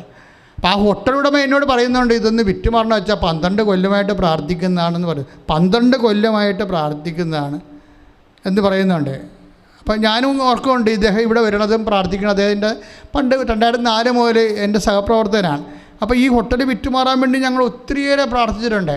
പക്ഷേ ആ പ്രാർത്ഥന ഒന്നും അന്ന് ഏറ്റിട്ടില്ല. ഒരു പക്ഷേ എൻ്റെ പ്രാർത്ഥനയ്ക്ക് ഒരു സമയത്ത് പെട്ടെന്ന് എൻ്റെ പ്രാർത്ഥനയുടെ മൂല്യം കൂടി വെച്ച് കഴിഞ്ഞാൽ എനിക്ക് ശ്വാസം മുട്ടൽ, അതുപോലെ കിഡ്നിയുടെ അസുഖം, ഇങ്ങനെ കുറേ രോഗങ്ങളെല്ലാം കൂടി ഒരുമിച്ച് വന്ന സമയത്ത് ഞാൻ എന്ത് ചെയ്ത്, അത് നമുക്ക് ഒരുമിച്ച് അസുഖം വരുമ്പോൾ എന്നാ ചെയ്യണത്? എനിക്ക് ടെക്നിക്ക് അറിയാം. ഈ സമയത്ത് പർച്ചേസ് ചെയ്യണതാണ്, പർച്ചേസ് അല്ല, നമുക്ക് ഷെയർ വിൽക്കണ സമയമാണ്, വിശ്വാസം കൈമാറുന്ന സമയമാണ്, വിശ്വാസം പ്രഖ്യാപിക്കുന്ന സമയമാണ്, വിശ്വാസം നല്ല മൂല്യമുള്ള സമയമാണ്. ഞാൻ ഈ സമയത്ത് ദൈവത്തോട് നന്ദി പറഞ്ഞാണ്. ഞാൻ 24 മണിക്കൂർ കർത്താവിൻ്റെ ജോലി ചെയ്യുന്ന ആളാണ്. എനിക്ക് വേണേൽ കർത്താവായിട്ട് ബാർഗെയിൻ ചെയ്യാം. ഞാൻ ഇത്രയും ദൈവത്തിന് വേണ്ടിയല്ലേ ഞാൻ ജീവിക്കണത്. എനിക്ക് എന്തിനാണ് ഇങ്ങനെ അസുഖം വന്നാൽ ചോദിക്കുക? ഒരക്ഷരവും ഞാൻ മിണ്ടത്തില്ല. കാര്യം ഞാൻ പഠിച്ചിരിക്കുന്ന അമ്മടിക്കുക എന്നാണ്. അമ്മയ്ക്കിങ്ങനെ കുറേ ബുദ്ധിമുട്ടുകളെല്ലാം അപ്പൻ ഈശോ ഉണ്ടാക്കിയ സമയത്തെല്ലാം അമ്മ മിണ്ടത്തില്ലായിരുന്നു. അതെച്ചാൽ വിശ്വാസം വിൽക്കാൻ അവർക്കറിയാം. വിശ്വാസത്തിൻ്റെ മൂല്യം കൂടുന്നതനുസരിച്ച് അവരത് കൊടുത്തിട്ട് അത് മൂല്യമാക്കി മാറ്റും. അപ്പോൾ അമ്മ അതുകൊണ്ട് മിണ്ടാതെ ഹൃദയം സംഗ്രഹിച്ചുകൊണ്ടിരിക്കും. ഞാൻ ഹൃദയത്തിൽ സംഗ്രഹിക്കുന്നതിന് പകരം ഞാൻ നന്ദി പറഞ്ഞുകൊണ്ടേയിരുന്ന് പ്രാർത്ഥിച്ച് 20 ദിവസം പ്രാർത്ഥിച്ചതിനുള്ളിൽ ആ ഹോട്ടൽ വിറ്റുപോയി. അതിനെതിരിക്കണം. 12 കൊല്ലം വിൽക്കാത്ത ഹോട്ടലാണ്. ഞാനവിടെ ഇരിക്കുന്ന സമയത്താണ്, ആ ദിവസങ്ങളാണ് ആ സാധനം വിറ്റ്. ഞാൻ എൻ്റെ പ്രാർത്ഥനയുടെ 6 മണിക്കൂർ കഴിഞ്ഞപ്പോൾ 6 ദിവസം കഴിഞ്ഞപ്പോൾ തന്നെ ഹോട്ടൽ വിറ്റുപോയി. തട്ടി പിടിച്ച് എന്താ പ്രശ്നം? ഇതിൻ്റെ അകത്ത് വരുന്ന പ്രോബ്ലം എന്ന് പറയുന്നത്, നമ്മളിലേക്കൊന്ന് കൂടുതൽ പ്രെയർ അല്ലെങ്കിൽ കൂടുതലായിട്ടുള്ള നമ്മുടെ ജീവിതത്തിലെ നമ്മുടെ ക്ലേശങ്ങൾ ഭാരങ്ങൾ വരുമ്പോൾ നമ്മുടെ വിശ്വാസം മൂല്യം പ്രാപിക്കുന്നു. ഈ മൂല്യം അപ്പം തന്നെ നമ്മൾ പ്രഖ്യാപിക്കണം. ഈ വിശ്വാസത്തെക്കുറിച്ച് അറിയാൻ പാടില്ലാത്ത ആൾക്കാർ, അയ്യോ എനിക്കിത് വന്നല്ല, ഇനി ഇത് എപ്പം തീരാനാണ്, ദൈവം നാശം പിടിക്കാൻ, വേറെ ആർക്കും എന്നെ തന്നെ കണ്ടുള്ള അതൊക്കെ പറഞ്ഞിട്ട് ആൾക്കാരെല്ലാം നിലയം പിടിച്ച് നടക്കത്തില്ലേ? എന്തെങ്കിലും വന്നു കഴിയുമ്പോൾ എനിക്ക് തന്നെ വന്നാൽ, ഞാൻ പള്ളിയിൽ നിന്ന് മാറാതെയും കർത്താവിലേക്ക് നിന്ന് മാറാതെ നടക്കുന്ന ആളാണ്, ഇതിൽ എനിക്ക് തന്നെ ഇത് വന്നല്ല എന്ന് പറയുമ്പോൾ അതല്ല സംഭവം. മറിച്ച് നിൻ്റെ വിശ്വാസമുള്ളവർക്ക് ഇതുപോലെയുള്ള എക്സ്ട്രാ ആ വിശ്വാസത്തിന് പരീക്ഷണം വരുമ്പോൾ അത് അതിൻ്റെ വിഹിതം വർദ്ധിക്കും, അതിൻ്റെ മൂല്യം വർദ്ധിക്കുമ്പോൾ നീ അത് ദൈവത്തിൽ തന്നെ വിൽക്കണം വിശ്വാസം പ്രഖ്യാപിച്ചുകൊണ്ട്. അപ്പോൾ അതിൻ്റെ മൂല്യം ഇരട്ടിയായിട്ടിരിക്കും. ഇത് സ്വത്തായിട്ട് മാറുകയും നിൻ്റെ ആധികാരികത വർദ്ധിപ്പിക്കും ദൈവത്തിൻ്റെ. അതുകൊണ്ടാണ് പൗലോസ് പറയണത്, പൊന്നും വെള്ളിയോ ഇല്ലാത്തതൊന്നും എനിക്ക് പ്രശ്നമല്ല, പോയി പണി നോക്കാൻ പറയുന്നു. അതൊന്നും ഞാൻ അതിനെ ഉൾക്കൊണ്ടതൊന്നുമല്ല. പൊന്നോ വെള്ളിയോ എൻ്റെ കയ്യിലില്ല, എനിക്കുള്ള ഒരാളുണ്ട്. എന്താണ്? ഒരു നിധി. അത് ഞാൻ നിനക്ക് തരും. എന്താ തരണത്? നീ നസ്രായനായ യേശു ക്രിസ്തുവിൻ്റെ നാമം, അവൻ്റെ നാമത്തിൽ എഴുന്നേറ്റ് നടക്കാൻ പറയും. ഇതൊരു കൽപ്പനയാണ്, അധികാരമാണ്. അവൻ്റെ നാമത്തിൽ നിന്ന് എഴുന്നേറ്റ് നടക്കാൻ പറയണത്. ഇതിനകത്ത് വിശേഷം വെച്ചാൽ ഇത് അപ്പോസ്റ്റലിക്കായിട്ടുള്ള ഒരു ഫസ്റ്റ് പ്രൈമറി എക്സ്പീരിയൻസാണ്. ഒരു മുടന്തൻ, ജന്മനാ മുടന്തനാണ് അവനെ. ജന്മനാ മുടന്തൻ മൂലക്കിരുന്നുണ്ട്, വായും പൊളിച്ചിരുന്നുണ്ട് 10 ദിവസത്തിനെ ശ്രദ്ധിക്കുകയാണ്. 10 ദിവസം ഈ വചനം പ്രസംഗിച്ചു. ഒന്നാമത്തെ 10 ദിവസത്തിന് വചനം പ്രസംഗിക്കാനൊന്നും അറിയത്തില്ല. എഴുത്തുകാരനാണ് പുള്ളിക്കാരൻ, പ്രാസംഗികനല്ല. പ്രസംഗിച്ചാൽ ഉറങ്ങും ആൾക്കാർ. 10 ദിവസം പ്രസംഗിച്ചിട്ട് ആൾക്കാർ നിലയിലൊക്കെ മുകളിലത്തെ നിലയിൽ നിന്നൊക്കെ താഴെ വീണിട്ടുണ്ട് ഉറങ്ങിയിട്ട്. ആ പൗലോസ് പ്രസംഗിച്ചിട്ടേ. അപ്പോൾ പൗലോസ് ബേസിക്കായിട്ട് ആൾക്കാരെ ചിരിപ്പിച്ച് കയ്യിലെടുത്ത് പ്രസംഗിക്കാൻ അറിയത്തില്ല. അയാൾ ഉള്ള കാര്യം ഉള്ളതുപോലെ പറയും. അതിൻ്റെ അകത്ത് പൊടിപ്പത്തുങ്ങനെ പഞ്ചാര സേമിയായി ഒന്നും കയറ്റാതെ ഉള്ള കാര്യം പറയുന്ന ആളാണ്. അതിൻ്റെ അകത്ത് കോംപ്രമൈസ് ഇല്ല പറയും. പക്ഷെ പണ്ടാരെ എഴുത്തിന് ഭയങ്കര അഭിഷേകമാണ്. പക്ഷേ എന്നാലും ഒരു ദിവസം പ്രസംഗിച്ചപ്പോൾ ഒരു മുടന്തൻ മൂലക്കിരുന്നുണ്ട്. ഇയാളുടെ വായിട്ടും തന്നെ നോക്കിക്കൊണ്ടിരിക്കുകയാണ്. കാര്യം ഈ മുടന്തിന് തലക്കടിച്ച് വചനം കേട്ടിട്ട്. പത്രോസിൻ്റെ വചനമേ കേട്ടിരുന്നപ്പോൾ ഈ മനുഷ്യൻ്റെ മുടന്തൻ്റെ വിശ്വാസം ഇങ്ങനെ കയറി വന്നു. അവരിങ്ങനെ പൗലോസിൻ്റെ ഒപ്പം തന്നെ ഇങ്ങനെ ജ്വലിച്ച് നിൽക്കുകയാണ്. അപ്പോൾ ഇവൻ്റെ എല്ലാവരും ഇങ്ങനെ ഉറങ്ങിയൊക്കെ ഇരിക്കുന്ന സമയത്ത് ഒരുത്ത മൂലക്കിരുന്നുണ്ട് ജ്വലിക്കണ കണ്ടപ്പോൾ പൗലോസ് അവനെ നോക്കി. അവനോട് അപ്പോൾ തൻ്റെ പ്രസംഗം കേട്ടിട്ട് അവനിലേക്ക് വിശ്വാസം അവരിങ്ങനെ നുരഞ്ഞ് പതഞ്ഞ് പൊങ്ങണത് പൗലോസ് ആത്മാവ് വിവേചിച്ചിട്ട് പൗലോസ് ഒരു കാര്യം വിവേചിച്ച് മനസ്സിലാക്കുക. എന്താ പറയണത്? സുഖം പ്രാപിക്കാൻ തക്ക വിശ്വാസം അവർ ഉണ്ടെന്ന് കണ്ട് ആ ജന്മനാ മുടന്തനോട് പറഞ്ഞു, സ്റ്റാൻഡപ്പ്, എഴുന്നേറ്റ് നിൽക്കാൻ പറഞ്ഞു. എഴുന്നേറ്റ് നിൽക്കാൻ പറഞ്ഞപ്പോഴേ ആ പത്രോസിൻ്റെ വിശ്വാസത്തിൻ്റെ ഒരു ഇതുകൊണ്ടേ എഴുന്നേറ്റ് നിൽക്കാൻ പറഞ്ഞവൻ എഴുന്നേറ്റ് ഓടി. അത് ഭയങ്കര രസമുള്ള ഒരു മിറക്കിളാണ് ബൈബിളിൽ. എന്താണ്? പൗലോസിൻ്റെ പ്രസംഗം കേൾക്കുകയാണ്. നടപടി പുസ്തകത്തിൻ്റെ എനിക്ക് 14:9 വായിച്ചോളൂ. പൗലോസ് പ്രസംഗിക്കുന്നത് അവൻ കേട്ടു. പൗലോസ് പ്രസംഗിക്കുന്നത് അവൻ കേട്ടു. പൗലോസ് അവനെ സൂക്ഷിച്ചു നോക്കി. സൗഖ്യം പ്രാപിക്കുവാൻ തക്ക വിശ്വാസം അവനുണ്ടെന്ന് കണ്ട് പൗലോസ് ഉച്ചത്തിൽ പറഞ്ഞു, എഴുന്നേറ്റ് കാലുറപ്പിച്ചു നിൽക്കുക. അവൻ ചാടി എഴുന്നേറ്റ് നടന്നു. Praise the Lord. ഇതാണ് വിഷയം. അതായത് തക്ക വിശ്വാസം എന്നുള്ളതൊരു വിഷയമാണ് 14:9. ഇപ്പം നമ്മുടെ പല കാര്യങ്ങളും ഫയലെടുക്കാത്തതിൻ്റെ കാരണം വിശ്വാസം അപ് ടു ഡേറ്റ് ചെയ്യാത്ത കൊണ്ടാണ്. തക്ക വിശ്വാസമാകാത്തതുകൊണ്ട്. വിശ്വാസം ഇല്ലയെന്ന് വെച്ചാൽ വിശ്വാസമുണ്ട്. പക്ഷേ വിശ്വാസം അഗ്നിശോധനയെ അതിജീവിച്ചിട്ട് ബാക്കി ഉണ്ടായതല്ല. അഗ്നിശോധന പോലും നടന്നിട്ടില്ല, ഒരു പരീക്ഷ നടന്നിട്ടില്ല. പരീക്ഷ നടന്നിട്ടുണ്ടെങ്കിൽ 4 കാലേ വീണ് ഓടി പിന്നെ പള്ളിയിലും കയറുകയില്ല, പ്രാർത്ഥനയ്ക്കും വരത്തില്ല. അതുകൊണ്ട് നിനക്ക് ഇന്ന് വരെ പരീക്ഷ ചിലപ്പോൾ ഉണ്ടായി കാണത്തില്ല. കാര്യം ഇപ്പം ദൈവത്തിന് പേടിയായിട്ടാണ് നിന്നെ. കാര്യം പരീക്ഷ ഇട്ടാൽ നീ തോറ്റുപോവുകയും ചെയ്യും, ദൈവത്തിന് നിന്നെ നഷ്ടപ്പെടുകയും ചെയ്യും. അല്ല പിന്നെ ചാട വരെ ഇങ്ങനെ കടന്നോട്ടം ചെയ്തിട്ട് പ്രത്യേകിച്ച് പരീക്ഷ ഒന്നും ഇല്ലാത്ത എത്രയോ വെണ്ണപ്പാളികളായിട്ടുള്ള അമൂൽ ബേബികളാണ് നമുക്കുള്ളത്. വിശ്വാസം ഇപ്പോഴത്തെ കാര്യം ഒന്നും പറയണ്ട. അമൂൽ ബേബികളുടെ എണ്ണം കൂടുതലാണിപ്പോൾ. എന്താ കാര്യം? ഒന്നുമില്ല. വിശ്വാസത്തിനോ പ്രാർത്ഥനയ്ക്കോ പറ്റുന്ന രീതിയിലുള്ള ഒരു പരുവപ്പെടൽ അവരുടെ ജീവിതത്തിലില്ല. അവർക്കെല്ലാം പത്താഴം പറ്റൂ, ചക്കി കുത്തി അമ്മ വെച്ചു, ഞാനുണ്ടോ എന്നും പറഞ്ഞുകൊണ്ടിരിക്കുന്ന പരിപാടിയാണ്. അതുകൊണ്ട് എല്ലാം റെഡിമെയ്ഡ് സെമി അരിസ്റ്റോക്രാറ്റിക് ലൈഫിലേക്ക് കേരളം ചേഞ്ച് ചെയ്ത കാരണം വിശ്വാസത്തിന് അവിടെ പ്രൊവിഷൻ കുറവാണ്. പക്ഷേ വിശ്വാസത്തിന് ഒരു പ്രൊവിഷൻ വരുമ്പോൾ ഇത് തക്ക വിശ്വാസമായിട്ട് അപ്ഡേഷൻ ഉണ്ടാകണം. ഏതെങ്കിലും വിശ്വാസം ഉണ്ടായിട്ട് കാര്യമില്ല. അയാൾ എന്താണെന്ന് വെച്ച് കഴിഞ്ഞാൽ എന്തുകൊണ്ടാണ് മുടന്തനി ഇത്രയും നാൾ സുഖം പ്രാപിക്കാതിരുന്നതെന്ന കാര്യം വെച്ചാൽ അവനോട് സുവിശേഷം പ്രസംഗിക്കാൻ ആരും ഇല്ലായിരുന്നു. സുവിശേഷം പ്രസംഗിക്കാൻ ചിലപ്പോൾ ഉണ്ടായിരിക്കാരും, പക്ഷേ പ്രസംഗിക്കേണ്ടതുപോലെ അവനോട് പ്രസംഗിച്ചിട്ടില്ല ഇവരൊക്കെ. പ്രസംഗിച്ച് കഴിഞ്ഞപ്പോൾ അവൻ്റെ വിശ്വാസം വർദ്ധിച്ചു. എങ്ങനെ വിശ്വാസം വർദ്ധിച്ചു? തക്ക വിശ്വാസമായി മാറി.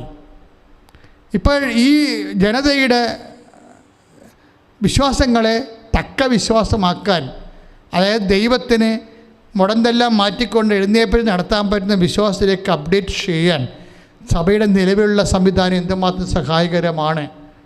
കാര്യം സിനഡ് അന്തർദേശീയമായിട്ട് നടക്കുന്നു. എല്ലാ സഭകളിലെയും സഭകളുടെ സിനഡുകൾ നടക്കുന്നു.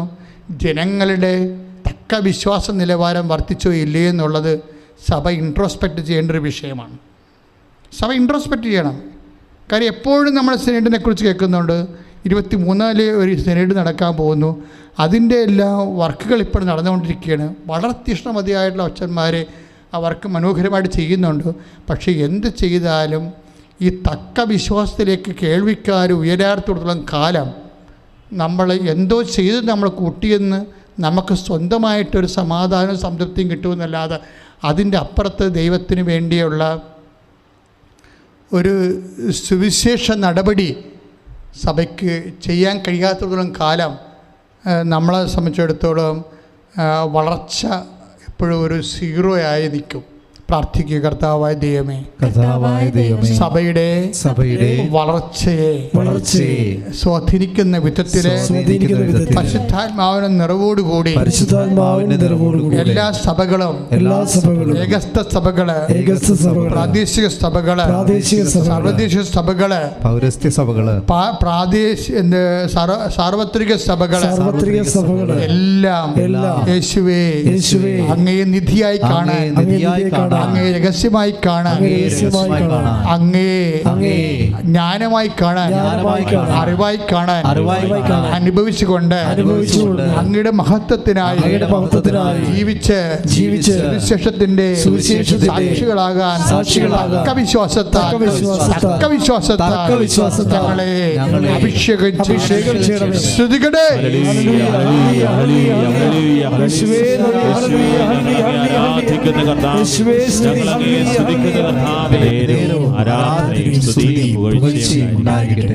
വിശ്വാസം ട്രാൻസ്മിറ്റ് ചെയ്യുക, വിശ്വാസം വിൽക്കുക.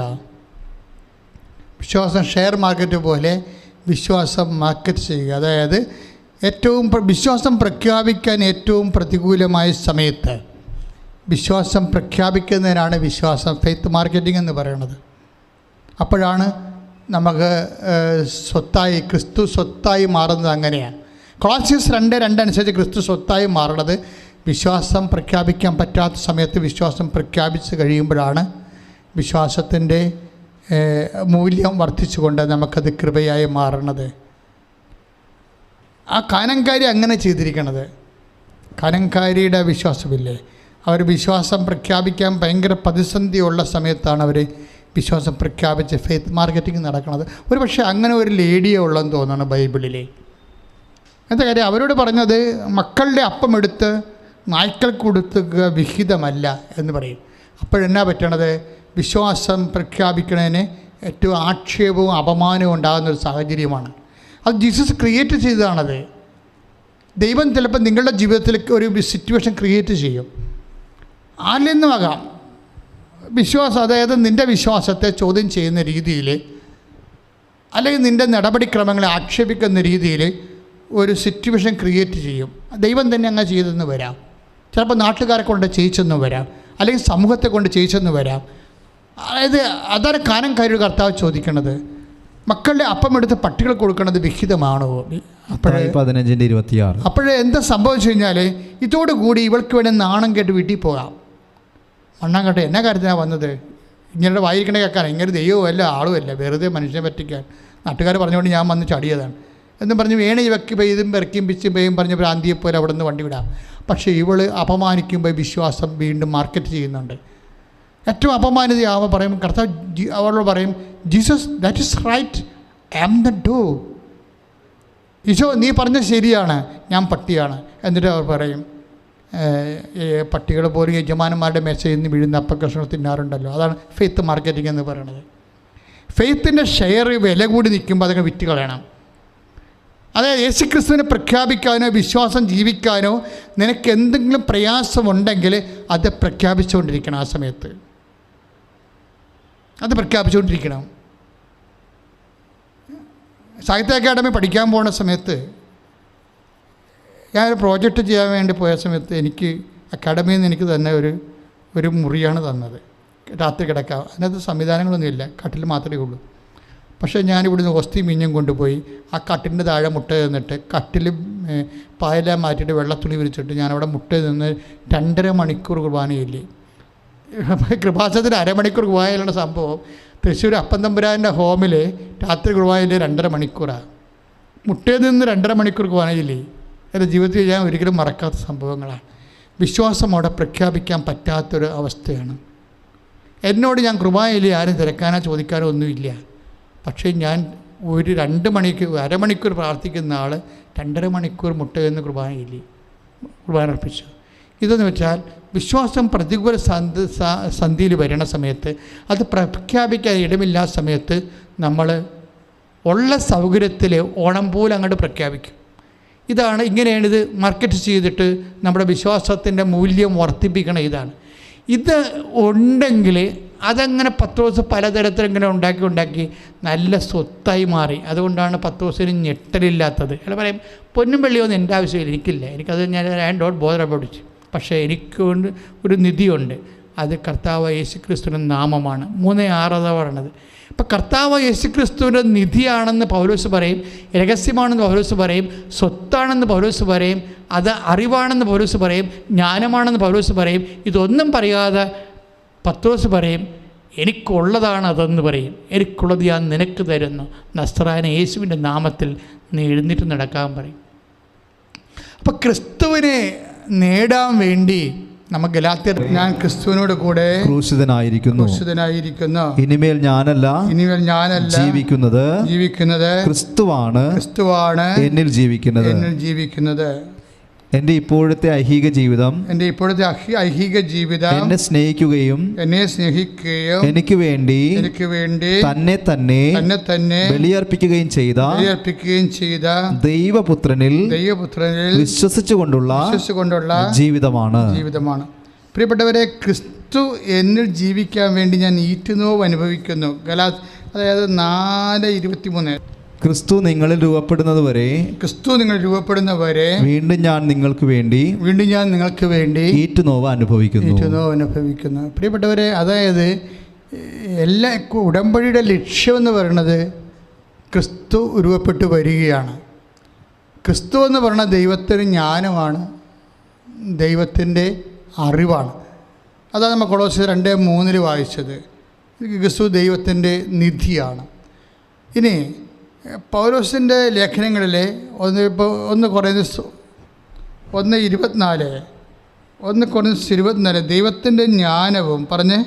ദൈവത്തിൻ്റെ ജ്ഞാനവും ദൈവത്തിൻ്റെ ശക്തിയുമായ യേശുക്രിസ്തു.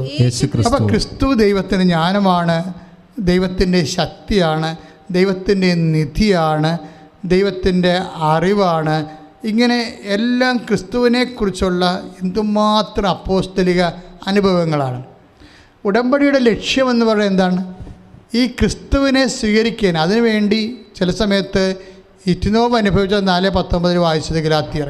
അതായത് കുറച്ച് പ്രയാസങ്ങൾ ഈശോ നമ്മൾ രൂപപ്പെട്ട് വരാൻ വേണ്ടി നമ്മുടെ സാഹചര്യങ്ങളിൽ, പ്രതികൂലമായ സാഹചര്യങ്ങളിൽ വിശ്വാസം പ്രഖ്യാപിക്കാൻ യാതൊരുവിധ നിവൃത്തിയും ഇല്ലാത്ത സാഹചര്യങ്ങളിലും നമ്മൾ വിശ്വാസം പ്രഖ്യാപിച്ച് കഴിയുമ്പോൾ ഈ ഈറ്റുനോവ് പോലെയാവും. എന്തിനാണ് ചെയ്യണത്? ക്രിസ്തു നമ്മൾ രൂപപ്പെട്ട് വരാനാണ്.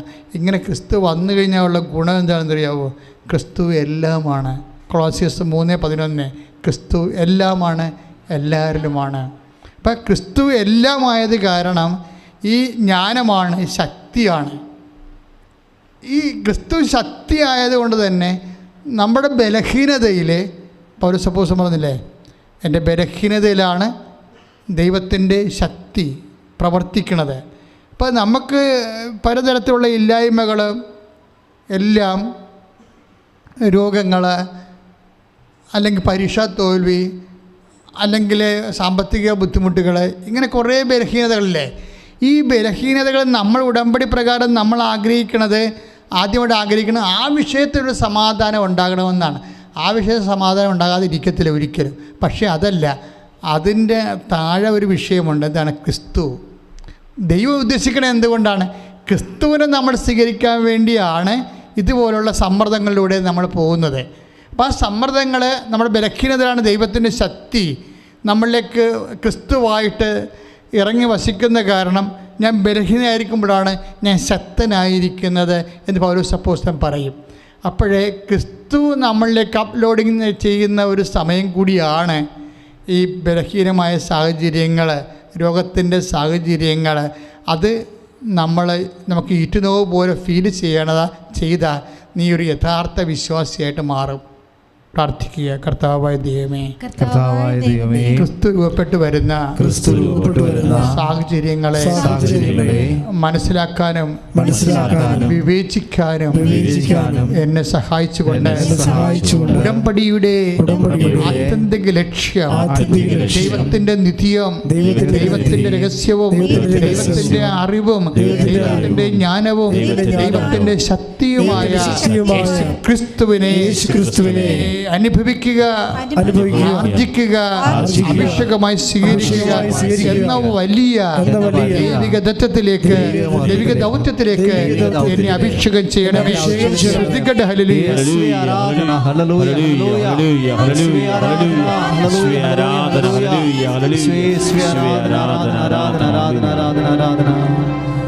നിന്റെ നിലവും മാംസവും സ്തുതിക്കട്ടെ.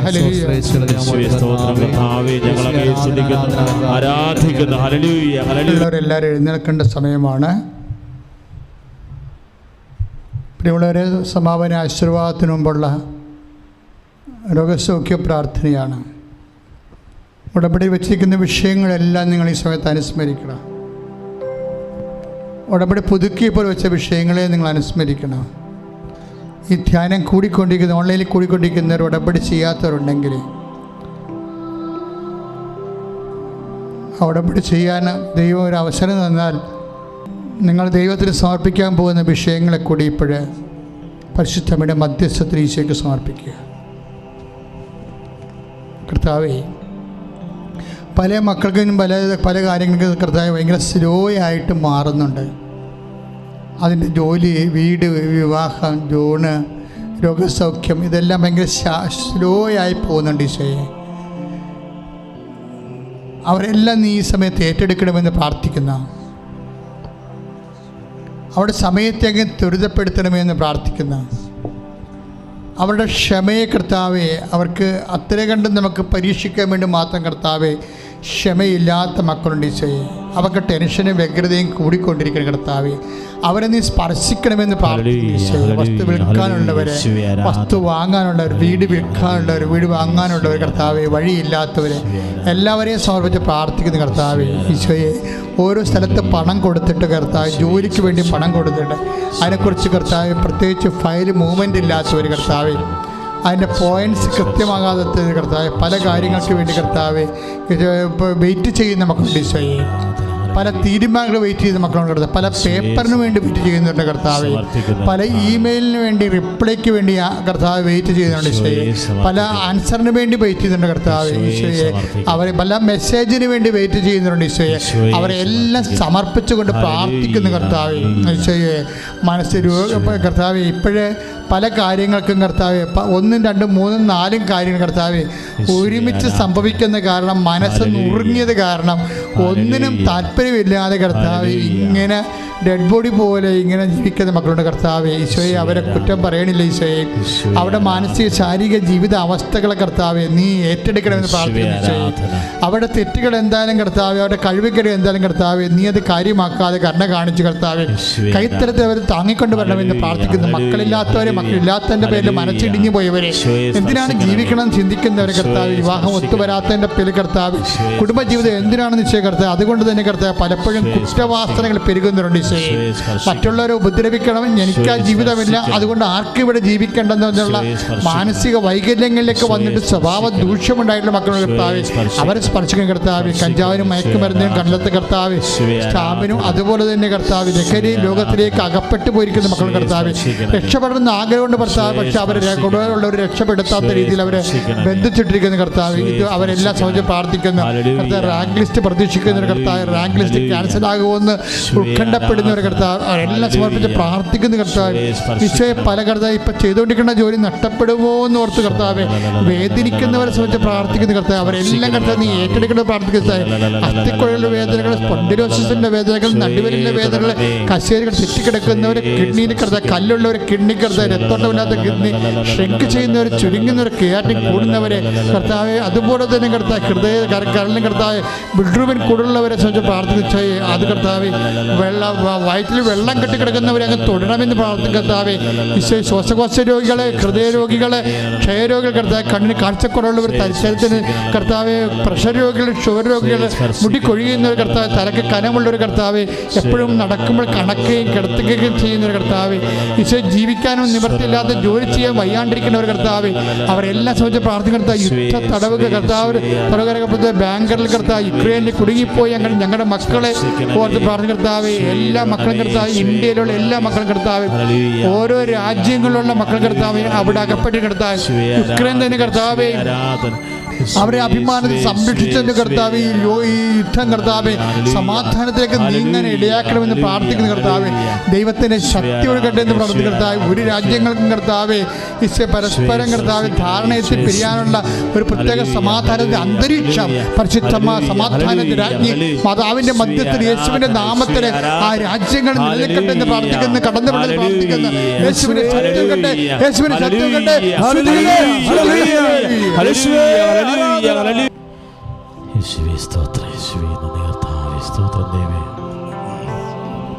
ഇരുകരങ്ങൾ ഉയർത്തിപ്പിടിച്ചുകൊണ്ട് അതിശക്തമായിട്ട് നമുക്ക് കർത്താവിനെ സ്തുതിക്കാം. അതിവികാരുടെ ഈശോ നമ്മളെ ആശീർവദിക്കാൻ പോകുന്നു. ഉടമ്പടിയിൽ നിങ്ങൾ സമർപ്പിച്ച നിയോഗങ്ങൾ, ഉടമ്പടി പുതുക്കി പ്രാർത്ഥിച്ച് സമർപ്പിച്ച നിയോഗങ്ങൾ, ഓൺലൈൻ ഉടമ്പടി എടുത്ത് പ്രാർത്ഥന നിയോഗങ്ങൾ, ലൈറ്റ് ക്യാൻഡിൽ പ്രയർ റിക്വസ്റ്റ് പ്രാർത്ഥിക്കുന്നവർ, ഇപ്പോൾ തത്സമയ നിയോഗങ്ങൾ ഏറ്റെടുക്കുന്നവർ എല്ലാവരും കരങ്ങൾ ഉയർത്തി കർത്താവിനെ സ്തുതിക്കട്ടെ. ഈ ശുശ്രൂഷയിലായിരിക്കുന്ന ഓരോ മക്കൾ അവരുടെ നാനാവിധമായ രോഗപീഠകൾ, ദുരിതങ്ങൾ, കടഭാരങ്ങൾ, ജീവിത വിഷയങ്ങൾ, സന്താനമില്ലാത്തവരെല്ലാം ഈശോ തൊടുന്നു. ഭവനരഹിതരെ ഈശോ തൊടുന്നു. കർത്താവിത എഴുന്ന മക്കളെ അവിടുന്ന് അഭിഷേകം ചെയ്യുന്ന അനുഗ്രഹിക്കുന്നു. Hallelujah, hallelujah. ക്യാൻസർ രോഗികളെ കർത്താവെ അനേകരും ജോസഫിന്റെ അയ്യപ്പ ശുശ്രൂഷ സ്വീകരിച്ചു പോയിട്ടുണ്ട്. അവരെല്ലാം ഈശോ തൊടുകയാണ്. ഹല്ലേലൂയ, ഹല്ലേലൂയ, ഹല്ലേലൂയ. പരിശുദ്ധമ്മയുടെ പ്രത്യക്ഷീകരണം തിരുസഭ ഏറ്റെടുക്കുന്നതിന് വേണ്ടി പ്രാർത്ഥിക്കുന്നു. കർത്താവെ കൃപാസന സ്ഥാപക ഡയറക്ടറായി ജോസഫത്തിനെ സമർപ്പിച്ച് പ്രാർത്ഥിക്കുന്നു. കൃപാസനത്തെ എല്ലാ നിർമ്മാണ പ്രവർത്തനങ്ങളെയും സമർപ്പിക്കുന്നു. എല്ലാ കർത്താവെ എല്ലാ ശുശ്രൂഷകളെയും സമർപ്പിക്കുന്നു. ദൈവത്തിന്റെ ശക്തി ഓരോ മക്കളിലേക്കും, കൃപാസനത്തിൽ ദൈവരെന്ന് പോയിട്ടുള്ള ഓരോ മക്കളിലേക്കും, ഉടമ്പടി എടുത്തുള്ള ഓരോ മക്കളെയും, ഈ നടയിലേക്ക് കടന്നു വന്നിട്ടുള്ള ഓരോ ദൈവമക്കളെയും ഇത് കർത്താവ് സ്പർശിക്കുകയാണ്. അവരുടെ ജീവിത വിഷമതകളെ, പ്രയാസങ്ങള് ഈശോ ഏറ്റെടുക്കുകയാണ്. ഹല്ലേലൂയ, ഹല്ലേലൂയ. കർത്താവേ പ്രത്യക്ഷ സാക്ഷിയായി മാറ്റണമേ. യേശുവേ ആരാധന, യേശുവേ ആരാധന, യേശുവേ ആരാധന, യേശുവേ ആരാധന, യേശുവേ ആരാധന, യേശുവേ ആരാധന. പരിശുദ്ധ ദിവ്യകാരുണ്യമേ, എന്നുമെന്നും അങ്ങേക്കാരാധന. പരിശുദ്ധ പരമ ദിവ്യകാരുണ്യമേ,